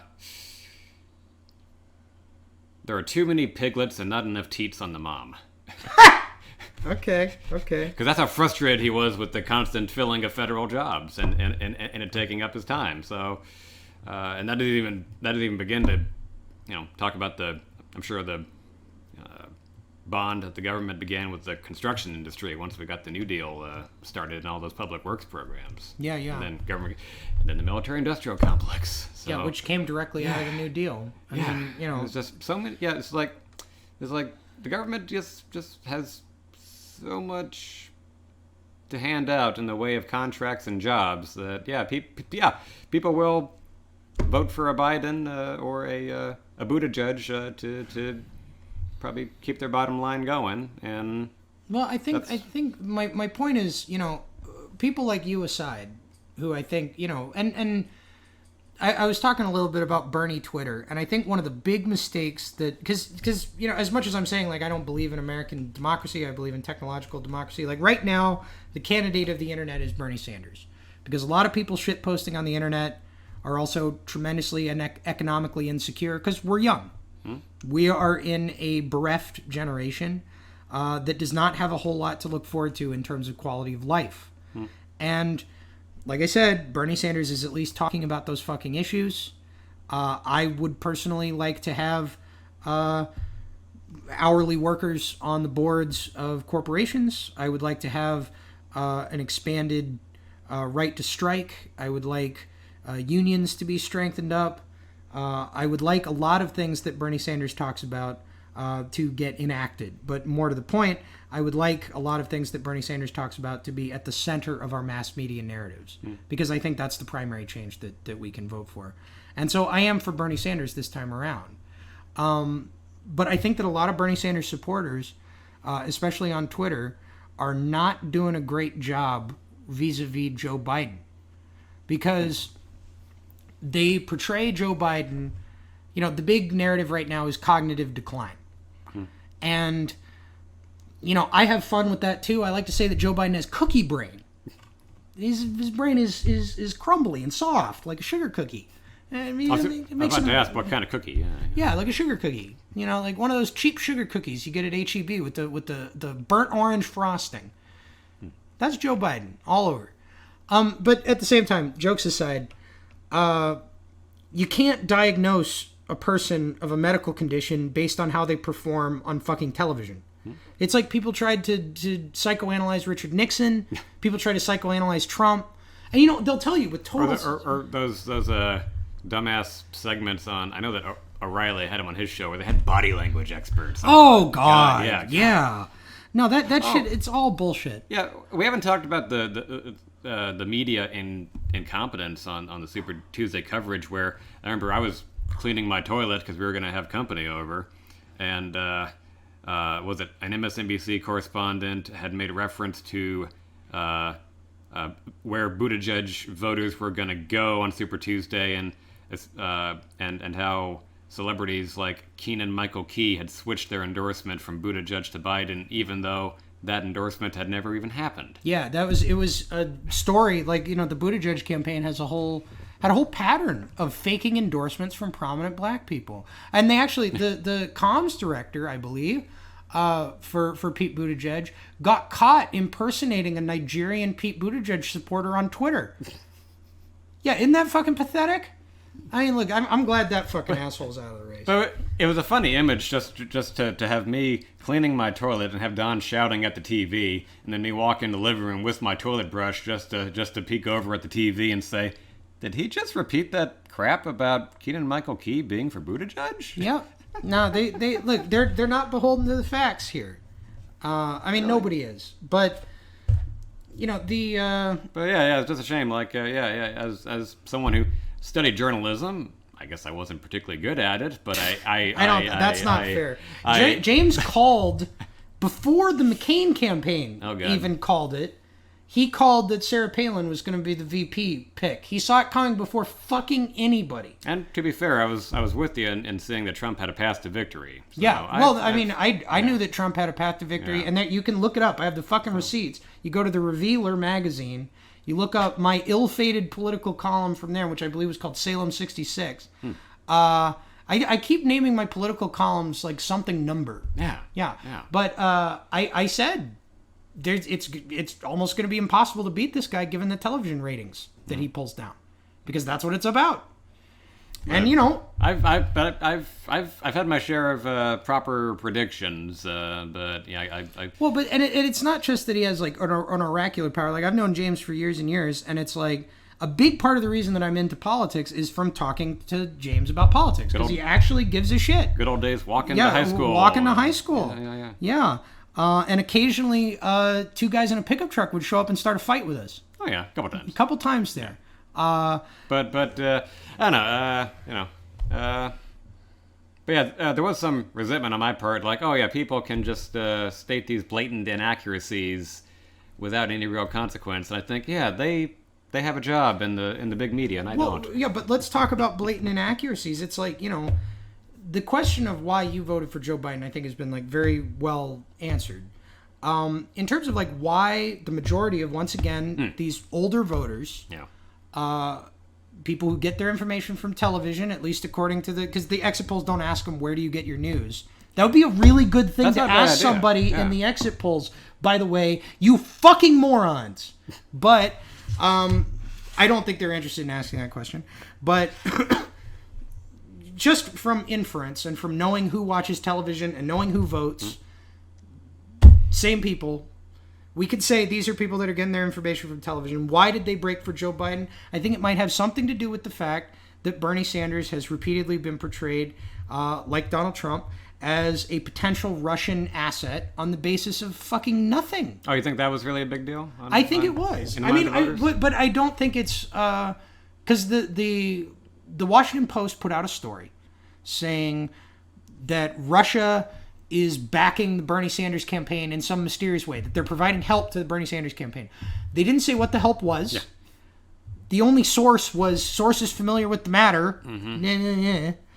And, they released it the day before the Nevada caucus. And, obviously Bernie Sanders reacted sarcastically, which you should. This whole Russia narrative, to begin with, started off to discredit the WikiLeaks disclosures of DNC emails. I talk about this in HRC 2022 as well. It's a bullshit narrative which exists to protect the Democratic Party and the media. And well, it's an easy narrative because hey, you can if there's any information or person you don't like in a close election, you always look for a scapegoat. And there's always many things that go wrong, but I think people in general will latch on to the one that will cause them to do the less work. Yeah. Like I happen to think NAFTA had more to do with electing Trump than anything else did. Than Russia. Yeah. Russia is ridiculous, but like okay, so but just very quickly with the Russia thing, they can blame it on our old Cold War adversary and then do the typical McCarthyite thing and just pretend that there's this underground terror gripping the country that is a subversive force that might be affecting politicians that upset the status quo. Well, and it makes it. You can take people, and you can take information, and make it basically treasonous by saying that it comes from Russia. And who buys into that narrative? The fucking baby boomers, because they grew up in the Cold War. It's a familiar place for them. This is a familiar mindset for them. It doesn't matter if it's true. How much traction was that story getting on the eve of South Carolina, though? Because I feel like it like popped up with Nevada, but I don't recall it being around too much. It popped up with Nevada, but it popped up with Nevada, and then it fell off. And by the end of the week, there were sort of semi-retractions that were issued, but those of course get far, like it doesn't matter what the original Post story is. The fact is now, like, and this is the version of it that you see now, and I've seen versions of this on MSNBC, CNN, I think I saw a version in the Times the other day. NPR talked about it. NPR did a fucking wild story where they cited this like awful academic report that literally identified political posts as Russian, not based on where they originated or the timestamp or the fact that they were coming from Russian IP addresses or anything that would actually mark them as being legitimately Russian, but just based on what they were saying. If they were pro-Bernie, it therefore logically followed that they were Russian. You see what I'm saying? Oh, yeah. Like, you can take dissent Or you could take like support for like Bernie Sanders is a mainstream political candidate who is, at least in the delegate count, very much in contention for the Democratic nomination of President of the United States. At the moment. And at the moment.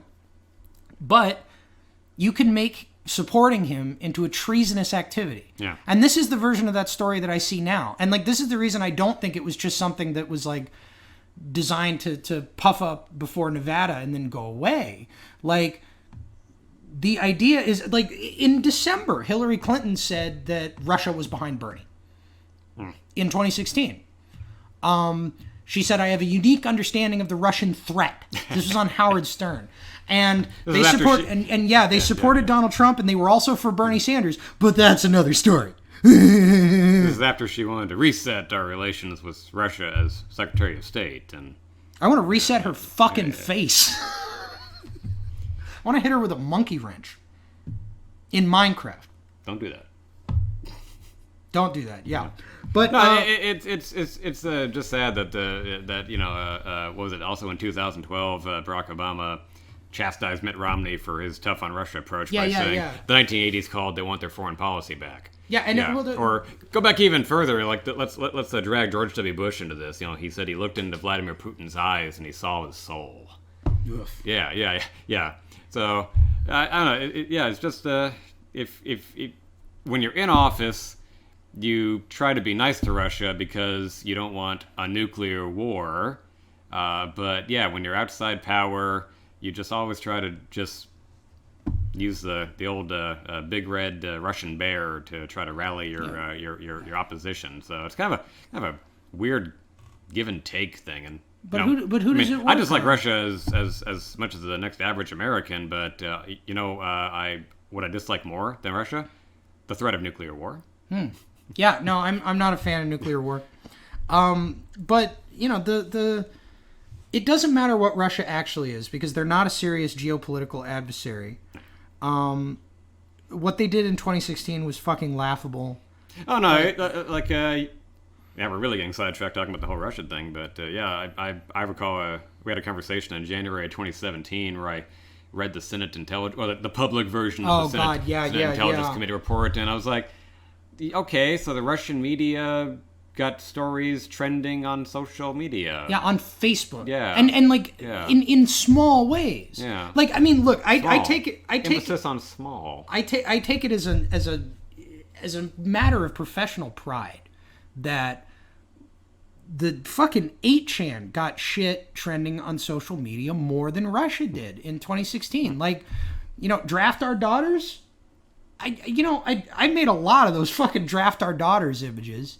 Like, there's the fucking like I was talking to somebody about this the other day, another shit poster from 2016. Like, look, they delivered fucking Florida Catholics to us on a silver platter when Hillary Clinton got caught up with the fucking spirit cooking thing. The spirit cooking thing? It's a weird art. And Maria Abramovich, she's like a modern artist, and she does like occult sort of inspired art where you like cut your hand and there's like goat heads and shit like that. It's a modern art thing. But like, look, all you have to do is take a picture of John Podesta. I'll stick to Nighthawks. Yeah, you stick to Nighthawks.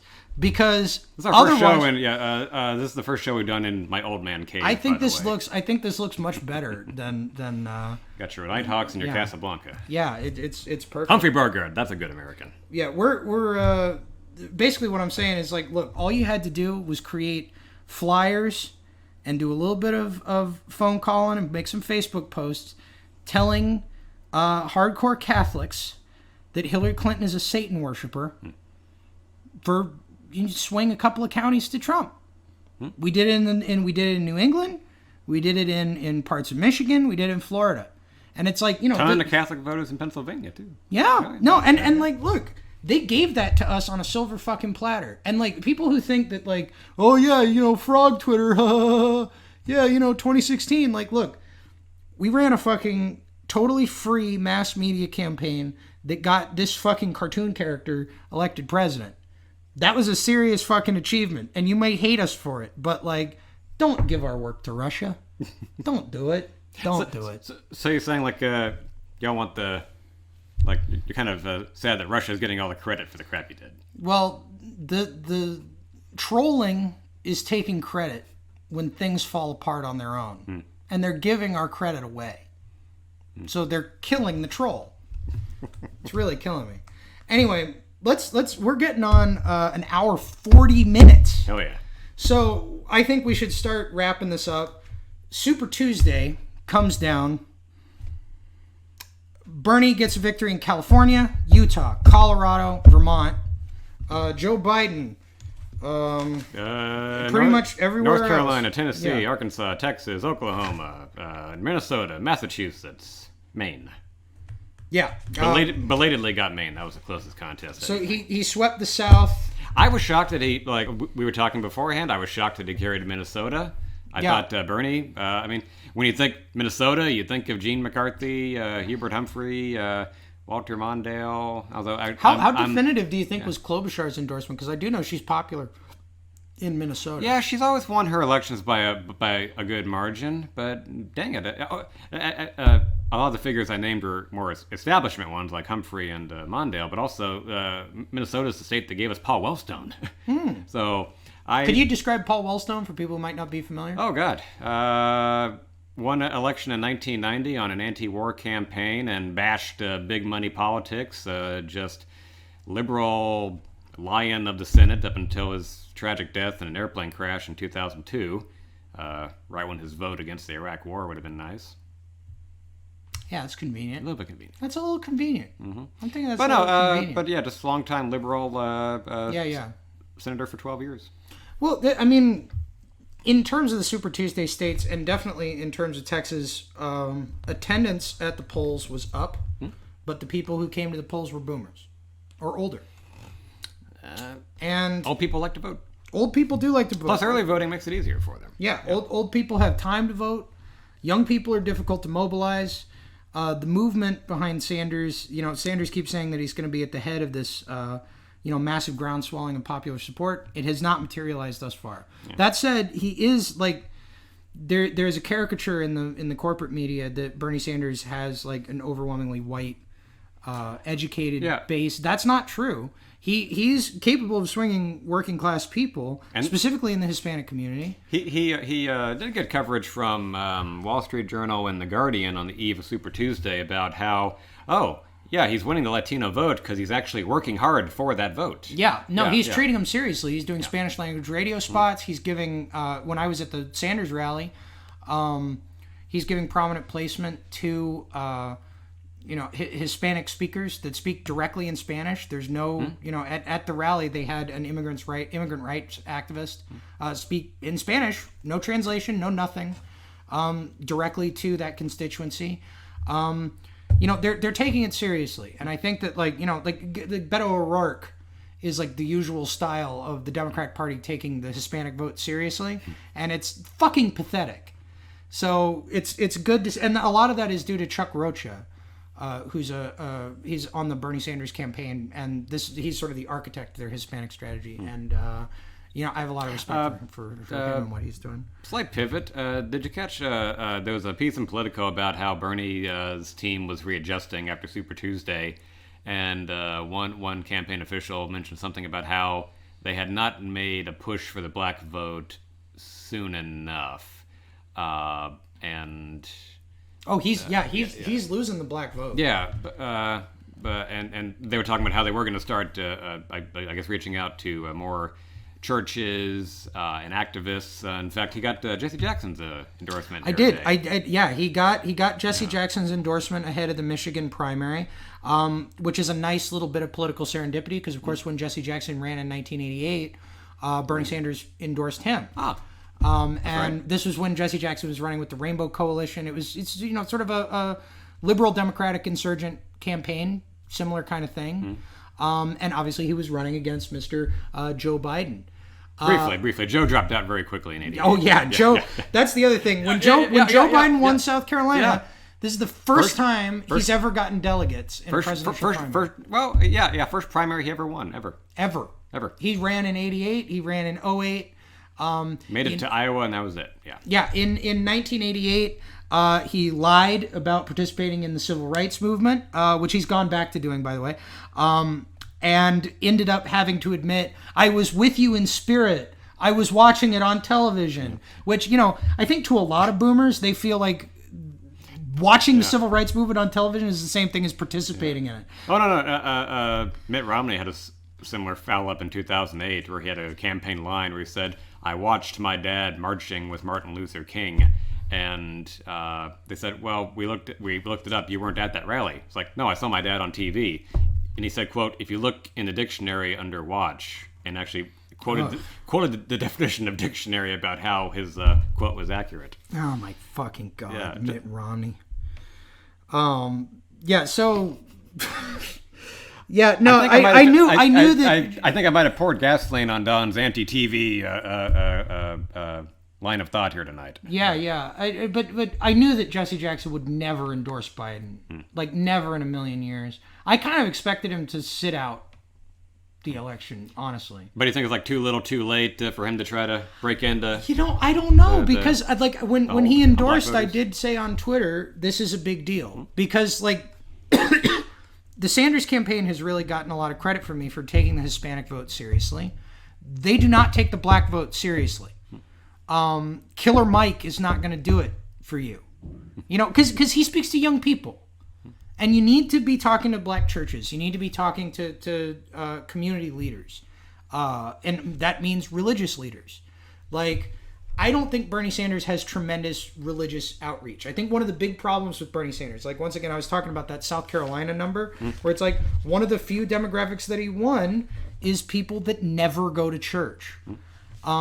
People for whom politics, perhaps, is their central religion. But the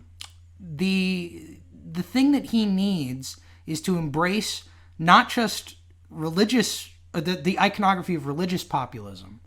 I'm not telling him to start wearing a cross around his neck or something, but he needs to be going to more churches. He needs to be talking to more of those people. He needs even George W. Bush could use plenty of religious allegories in expanding government outreach to people. I mean, my gosh, this guy used the story of the wounded traveler on the road to Jericho in his first inaugural as a means of justifying government action. Kind of odd for a, you would assume a, conservative, but that can be done if you do it just about right. But again, it might be a little too late on Sanders' part. I don't know how he's going to pull it out with the black community because the momentum obviously is behind Biden, and Biden's got the association with Obama. It's the way to do it is to go after. I see that Sanders is now running ads showing Barack Obama being on his side. My dad brought that up to me in a sarcastic way. My dad gets all his news from MSNBC. But what he needs to do is be hitting Joe Biden on the fact that he lied about getting arrested to go see Nelson Mandela, that he lied about participating in the civil rights movement. Yeah, he's got plenty of photos of him actually at the rallies. Yeah. No, he needs to talk about how Joe Biden in the late 70s said that his children were going to grow up in a racial jungle if integration wasn't done correctly. He needs to talk about Joe Biden in busing, which, was raised by Kamala Harris in a total... she fucking endorsed Joe Biden, by the way. If you have any belief that these people are fucking probably the top genuine. of his VP list there. Yeah. So let's run... oh, God, that would...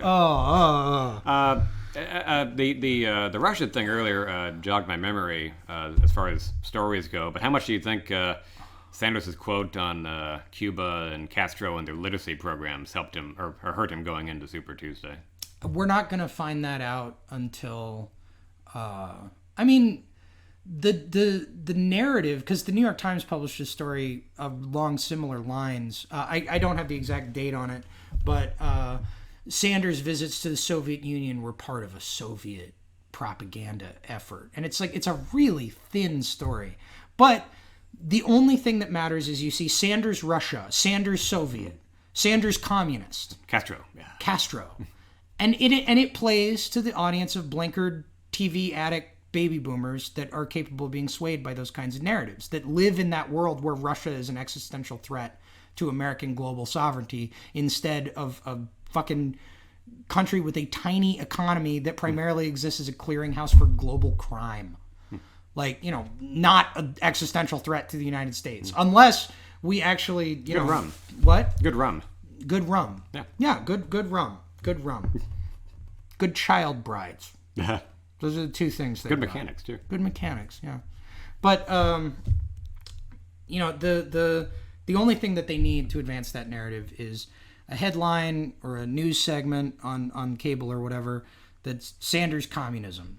And that's what the Castro thing ended up being. Because, Bernie's right about the literacy program, as far as it goes. I don't think we're going to see how hard that actually cuts into him until Florida votes. Okay. Because that's the only fucking major demographic that gives a shit about Castro. Not looking good. Yeah, that's the other thing. So let's just quickly run through. Super Tuesday happens. Massive voter turnout. Mostly baby boomers. They say fuck you to Bernie Sanders. Joe Biden is now being treated as the presumptive nominee. In terms of the actual delegate math, him and Sanders are still very close together. Biden is definitely getting the media narrative push. A lot of the Bernie Sanders people are retreating into the black pill, as they say, which is say that they're feeling totally demoralized. Other Sanders supporters are becoming increasingly aggressive. And like I said, they like to talk about Joe Biden's cognitive decline, which I'm not disagreeing that Joe Biden is like he definitely does not seem as coherent as he did in 2008.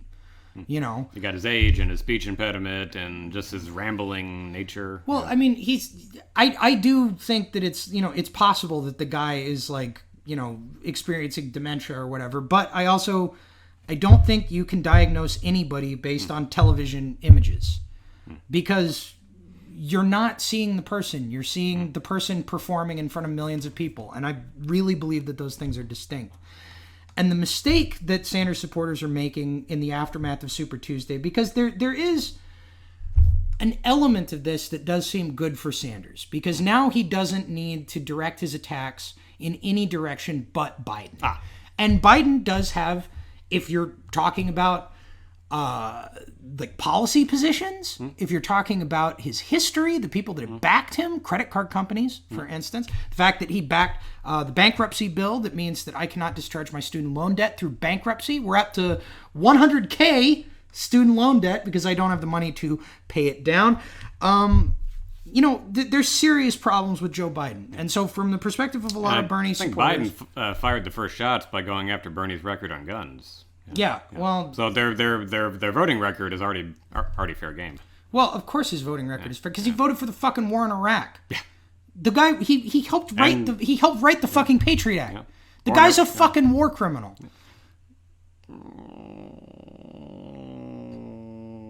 I don't want to go that far. Joe Biden's a war criminal. You heard it here first. He voted for the war. Big mistake. I hope he regrets it. I think he's a war criminal because of the bankruptcy bill, but that doesn't fit the technical definition. If you're voting your pocketbook, I'll go with it. I am definitely voting my pocketbook. My pocketbook is so fucking small. You want to see my fucking pocketbook? You want to see my fucking pocketbook, America? Look, there. Oh. Fucking shit. 7 cents. 7 cents. That's what I got. You're welcome to it, Fannie Mae. Suck my dick. Anyway, if you want to go after Joe Biden on the issues, it does seem to a lot of Sanders supporters that there's a lot to go after there, as indeed that is true. Yeah. And you've got that, and you've got the slurred speech and the lack of coherence. After South Carolina, the BBC did a positive story on Joe Biden where they said, he's finishing his sentences. He's completing his thoughts. And I was like, wow, I can't wait to elect this guy president. And then, apparently, a lot of boomers thought that, but not ironically. Wow, he's completing his sentences, whatever. They're getting lulled. I see two things happening with Bernie supporters online. You've got soon they might be talking about how quickly he can stand up. Like, God, Biden must have good knees. Oh, God. But I see two things happening with Sanders supporters online. I see the black pill, the people that are feeling demoralized. And then I see people that are like, Okay, good. Let's go after Biden with everything we've got. But they seem to have a misapprehension about what Biden is. Because, like, I saw him give a stump speech in Mississippi the other day, and it was a good stump speech. Okay. Like, it's the standard stump that he gives all the time. Lifelong Democrat, Obama, Biden, Democrat. Soul of America. Yeah, soul. We're going to redeem the soul of America. Once again, we get back to the religious theme in our politics. He is a cipher, but he's got the television behind him. He's got the New York Times behind him. Paul Krugman was just saying, like, whatever you want to say about Biden in the past, he's got a very progressive platform. I imagine that He's got an average Democrat platform. which is to say he's a fucking war criminal. He's a neoliberal war criminal who's going to hold you down, cover your mouth with a rag, and rape you until you can't crawl, see, or cry. That's Joe Biden's platform. But he might raise the minimum wage. Yeah, maybe. He'll throw you a tip after he's done. There you go, baby. You have 14 cents in your pocket. 14 cents. I got 14 cents rather than 7 cents. But you know what? I keep saving up. I'm going to buy a beer bottle. Break that beer bottle. I'll see you in Milwaukee, Joe Biden. In Minecraft. Okay. In Minecraft. I'll see you in Milwaukee in Minecraft. No, but I see the Sanders supporters sort of going after Joe Biden super aggressively, but in this direction where they pretend that he's going to be a weak candidate to defeat. You're not actually running on the issues here. This isn't about policy. Yeah, no, This isn't about what you voted for in the past. This is about media narratives and perception. And no matter what Joe Biden does in the coming weeks, he is going to be portrayed as the winner. And no matter what Bernie does, he is going to be portrayed as the loser. Well, yeah, I mean that's what I said going into Super Tuesday. Bernie, I think, has to win Texas. If he walks away with the two big states of California and Texas, that's a statement win right there. And he not only lost Texas, I didn't expect him to win Minnesota. I did not expect Biden to win Massachusetts. I thought that'd be Bernie or a resurgent Warren. There was no regional divide to it. I think that just the photograph of Biden only winning southern states would have not looked too good to some people who might have been opening their newspaper or having the map appear on their TV screens and seeing that regional limit to Biden's strength. And then, Bernie would have had Texas, had the North, had New England.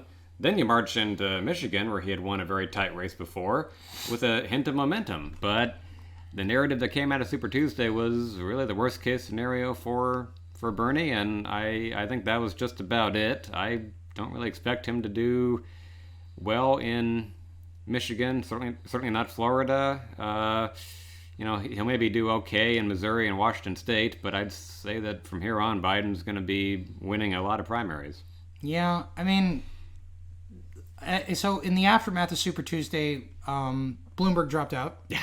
He did get one delegate, or two delegates. What did he get in American Samoa? I've been, because Gabbard got two. Gabbard got two, yeah. Maybe he got three? Yeah, something Was like there that. like 5 total, maybe? I'm not sure. But he picked up a couple of delegates in American Samoa. So did my girl Tulsi. Who, by the way, because she got a delegate, qualified to get on the Democratic debate stage. Until they changed the rules. Until they changed the rules. Immediately, on election night, they announced that they were going to do it. Great move, DNC. I fucking love you, you ridiculous assholes. And then Elizabeth Warren dropped out 2 days later. After announcing the day after Super Tuesday that she was reassessing her campaign. She was on Saturday Night Live by the end of that week. And she still has not endorsed anybody. I actually have an interesting quote from Warren. This is this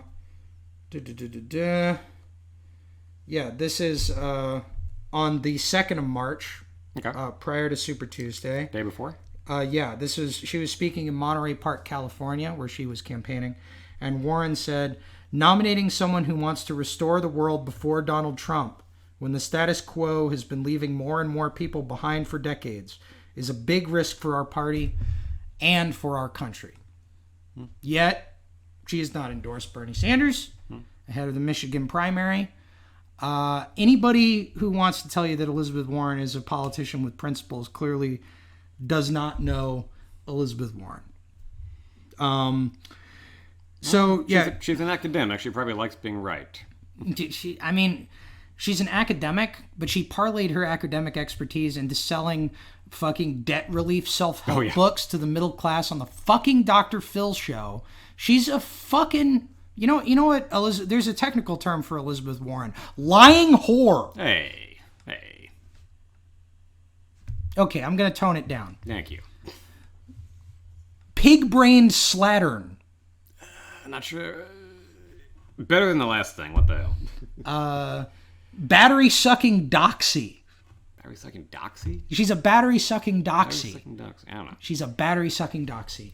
No, I mean, look, she's an unreliable politician who's coasting on a sense of moral outrage that she, a correct sense of moral outrage that she has hijacked for the purposes of self-advancement for many years. In the same way that she adopted a Native American identity in order to get academic credit. That was a dumb thing. Well, I mean, but it makes total sense. Like she's a ruthless self-advancer. Well, yeah, poor decision with the Native American thing, but yeah, I'm shocked that someone seeking elected office would lie on their resume to advance themselves. Yeah, no, it's terrifying. It's terrifying. Again, maybe I've seen too much of this, but just to me, it's almost like yeah, they all do that. They're all jerks. Full disclosure, I did meet Elizabeth Warren in Austin. Did she lie to you?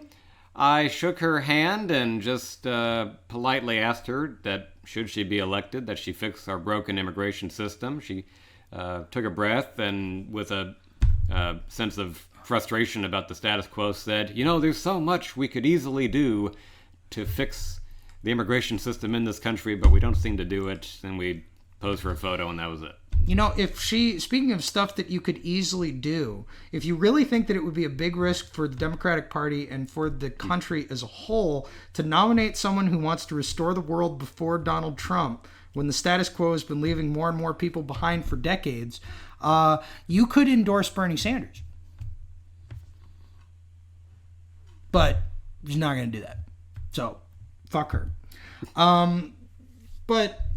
So... After Super Tuesday, it's a new race. The Sanders momentum is blunted. Mm-hmm. Warren is out. Mm-hmm. And we're looking down the barrel of a long primary. A stretch, yeah. It's still a bit of a road because Bernie is still 1,901 delegates. Yeah. Well, but Bernie is still raising money. Oh, okay. Yeah. I hadn't checked the fundraising stuff, so I was out on the loop on that. No. I mean, and he's got a ridiculous amount of money in comparison to. I mean, I don't know now that the bundlers are getting behind Biden. It's just a matter of finding states he can win. I mean, yeah, it's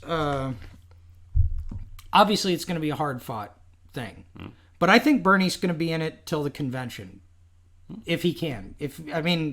I think he could definitely pull it off fundraising wise. The question is he going to be able to get within spitting distance of that 1991? And if he can't do that, if it goes to a second ballot at the convention, the superdelegates come in and they swing it to Biden or whoever they want, honestly. So we might actually be looking at HRC 2020. I find that to, the Sanders people who are assuming that this is going to be an easy fight, you can beat Joe Biden on the fucking issues, but this is not about issues. This is about perception. And the people who produce that perception for the audience of older, mostly white boomers that turned out in record numbers to swing the Super Tuesday primaries, the people who produce that narrative are intrinsically and irrevocably anti-Sanders. So... And the feeling's mutual. Oh, yeah. No, Sanders hates their guts, too. I mean, Bernie, always longtime independent who only caucused with the Democrats, as you've mentioned in previous shows, never shared his email list or donor information with the DNC, so he's built up a mutual animosity with the DNC, and they'll like I say, feelings mutual all around between those two parties. Well, and that the only path Sanders had. That's why the lifelong Democrat line is strong for Biden, because well, and it's this desire to distance himself from traditional political iconography. Not just the Democratic Party, but we were talking about how he doesn't do enough outreach in churches. Also, he doesn't wear an American flag lapel pin. He doesn't embrace the flag. He doesn't drape himself in the fucking flag, which, like, to a guy like me, is gaudy and ridiculous. But to a lot of voters, it's important. Donald Trump will literally hug the American flag. But, you know... maybe pick up the coronavirus from CPAC. Yeah, but it wins fucking elections. To embrace those fucking symbols. If it wins elections, it's just a minor detail. No, I don't think so. I think that people take the iconography of American patriotism very seriously. Maybe it's because I don't know. I haven't been looking at the lapel too much. But does Biden always wear the flag pin? Biden actually wears a pin that's it's like a triangle that's like kind of going in on itself. It's like. According to the FBI, it's a symbol of... No, according to the FBI, it means pedophile. Oh. No, that's not true. But look, like I'm just shitposting at this point. But like Bernie Sanders... It's a symbol of his legs being crossed and someone sitting on his lap. Yeah, I love kids sitting on my lap. I got hairy legs. Oh my God. I mean, it is a little bit flowers for Algernon. With we were talking about props that I almost brought on the table. I'm glad I didn't incite or took you off any further by drinking my beer out of my Cup of Joe mug that I added to my collection. Oh I'm a rabid collector of campaign buttons, but I also got a handful of campaign coffee mugs, and I found one on eBay from the 2012 campaign that says Cup of Joe. Okay, yeah. Yeah. No, we'll feature that in a future episode for sure. If only you know... You can drink out of my What Would Nixon Do mug that I bought from the Nixon Library. Okay, yeah. We should talk about Nixon on a future episode, by the way. But... he earned everything he got. in both the positive and the negative sense. So, yeah, that's we've kind of taken everybody through a psychedelic nightmare journey. I didn't think we'd talk about TV that much. But well, I mean, to me, that's what it's all about. It's about the confrontation of technologies more than it is the confrontation of people. And this is the note that I want to end on, by the way, because, like, I am a Bernie guy. I want to give some advice to the other Bernie guys out there. Like, look into the camera on that one. So, he and the movement in general need to embrace the iconography of American patriotism much more strongly. You need to portray yourself not as because their attack line against you is that you're a foreign invader, that you're literally a Soviet spy, you're a traitor. So wrap yourself in the fucking flag. And I know it's gaudy, and I know that a lot of people in the Sanders movement, especially younger people, are too hip to cotton to that kind of behavior. But, like, look, take it from somebody who memed Donald Trump in 2016. A fucking image of Donald Trump sticking a gun in someone's face and threatening to kill them is very persuasive and patriotic if you put an American flag behind it. Like, fucking with bankers and the healthcare industry should be as American as apple fucking pie. Like, look, in Puerto Rico, when they brought out the guillotine, what did they paint it? Was it red and black? No. Red, white, and fucking blue, man. Like... Which, to be fair, are the colors of the flag of France as well. Well, yeah. But, you know, liberty, equality, fraternity, whatever. My point is, Joe Biden is not going to be easy to beat because you can beat him in a policy argument. This is not about policy. This is about perception. And the people that are actually turning up to vote are people whose perceptions are determined by a technology that we do not have access to. The Trump movement was able to get onto television basically by just being as outrageous and disgusting as possible, and the media would sort of report on it in a negative sense. They do the same thing with Bernie Sanders, but they do it in a much more hands-off way because they learned their lesson from 2016. They don't talk about the content of Bernie memes. They just talk about Bernie bros and toxic trolls. They talk about what you're doing, but they don't show what you're actually doing. The only person who's done that in a serious way was Mike Bloomberg when he cut an ad with a bunch of tweets calling Mike Bloomberg an asshole. Which was, that campaign was like incredibly misdirected in a number of ways.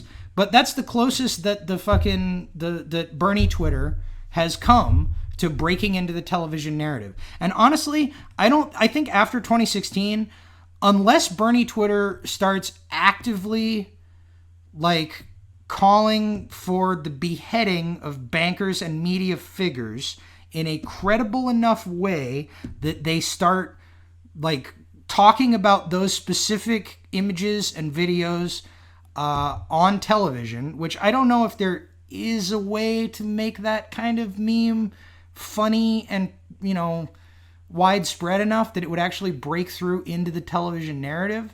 Unless that happens, their best bet is to start rejiggering the Sanders campaign to a more quote-unquote unless young people start showing up to vote in record numbers tomorrow, which is probably not going to happen, you need to take advantage of the fact that, according to these exit polls, the majority of people are in favor of Sanders' policies. You need to make those policies attractive to those people by draping them in the familiar political iconography that they are used to. And that includes, you're never going to be able to say that Sanders is the Democratic, Mr. Democrat, because Joe Biden is Mr. Democrat. But you could say Bernie Sanders is Mr. America. You can portray him as representing the best traditions of American patriotism, and you can make his policies inherently patriotic policies rather than foreign invader policies. People already agree with you. According to these polls, people already agree with you. They are in favor of your healthcare proposal, which is the centerpiece of your whole fucking campaign. The amount of people in South Carolina who think the fucking American economy is working pretty well for them is so small, the Washington Post didn't even report on it. This is your argument to lose. And you are losing on the basis of style, and you are losing on the basis of the raw technological argument of the amount of people that are being swayed by television narrative. So, like I said, either you do a Trump 2016 and you start hitting the media people where they live with a truly dark meme campaign that is irresistible for them to rebroadcast, or you just start dressing up these policy proposals in a little bit more patriotic dross. Honestly, you probably do a little from column A and a little from column B, and we'll see how you pull out. But don't make the mistake of assuming that, don't believe your own bullshit. That Joe Biden is just that Joe Biden is just a dummy that you're easily going to be able to push over, because you're not fighting Joe Biden, Bernie people. You are fighting everybody in the Democratic establishment, everybody in the media establishment, and you're fighting your parents and your grandparents who believe them. So start taking this fight fucking seriously, or start getting ready to lose. Because look, I think no matter what happens, people are going to go to Milwaukee ready for a fight. Even if Bernie is way behind in the delegate count and they just know they're going to get creamed. I think people will show up in Milwaukee and they'll get in a big fucking shit fight with the cops and they'll get their jaws busted because they need some kind of catharsis. But you can either do that in a completely impotent way, or you can have a fucking fighting chance at getting some fucking delegates on the board here. And look, Bernie falling well short of a delegate majority on the first ballot is going to be a lot different optically from Bernie being in contention with Biden when you get to the convention. I'm not saying that he's... Because, if Bernie does not get the 1991 during the actual primary process, he loses. Because the superdelegates will swing it to Biden. But if Bernie falls well short of the 1991 and Biden has a commanding lead, not only can you hang Bernie with his own words, saying during the early voting states? I think actually, like, the most prominent example would be at the debate in Nevada, in Las Vegas, where Chuck Todd asked everybody would they be in favor of supporting the nominee with the most number of delegates, even if they fall short of the necessary plurality. And Bernie Sanders was the only one to say that the nominee should be the person with the most votes in the primary. You can hang him with those words, because if Biden has the most delegates, then always a dangerous question to ask. It's like I got frustrated in 2016 where my liberal friends and Hillary Clinton just over and over again kept attacking Trump for saying he said he wouldn't accept the election returns and he's calling the system rigged. Well, it's like here in America we respect the outcome of elections and we're not going to let him contest this election, and then they lose, and suddenly it's like, no, we need to contest this. What just happened to us? Yeah, it was Russia. There's a chapter in Hillary Clinton's book, What Happened, called Fake News and Real Russians. Oh. I know. We're fucked. But like always be wary of questions where it's like, hey, if it looks like you're about to lose, will you admit that you lose? Try to get some wiggle room going in there. But like I said, this is a bad situation. But I'm not black-pilled, because look, you know how many times in 2016 they said that the Trump thing was over? It was constant. It happened every week. It was like Trump's over, Trump dissolved. All the polls are saying Trump is fucked, and at the end of the day, we fucking won. I guess I'm still trying to figure out my purpose here, and I guess sometimes it's to provide the historical context. Timeline-wise, I think Gerald Ford had consistently beaten Ronald Reagan in the GOP primaries in 1976. I mean, different setup. It was an incumbent beating off a challenger, but Reagan latched on to the Panama Canal Treaty at the time and won the North Carolina primary and went on to win Texas and gathered so much momentum that they were only separated by a few delegates. Now, Ford did win on the first ballot, but maybe like just barely a few votes over the needed number. So if Bernie can find an issue to rally his base on, something that he can just wrap around Biden's neck, then he can get his long drawn out primary fight. I just don't know if there's anything that serious right now. No, it's right there in the exit polls. Like, what is the most important issue to you? Let's look at Texas. Let me pull this up here. What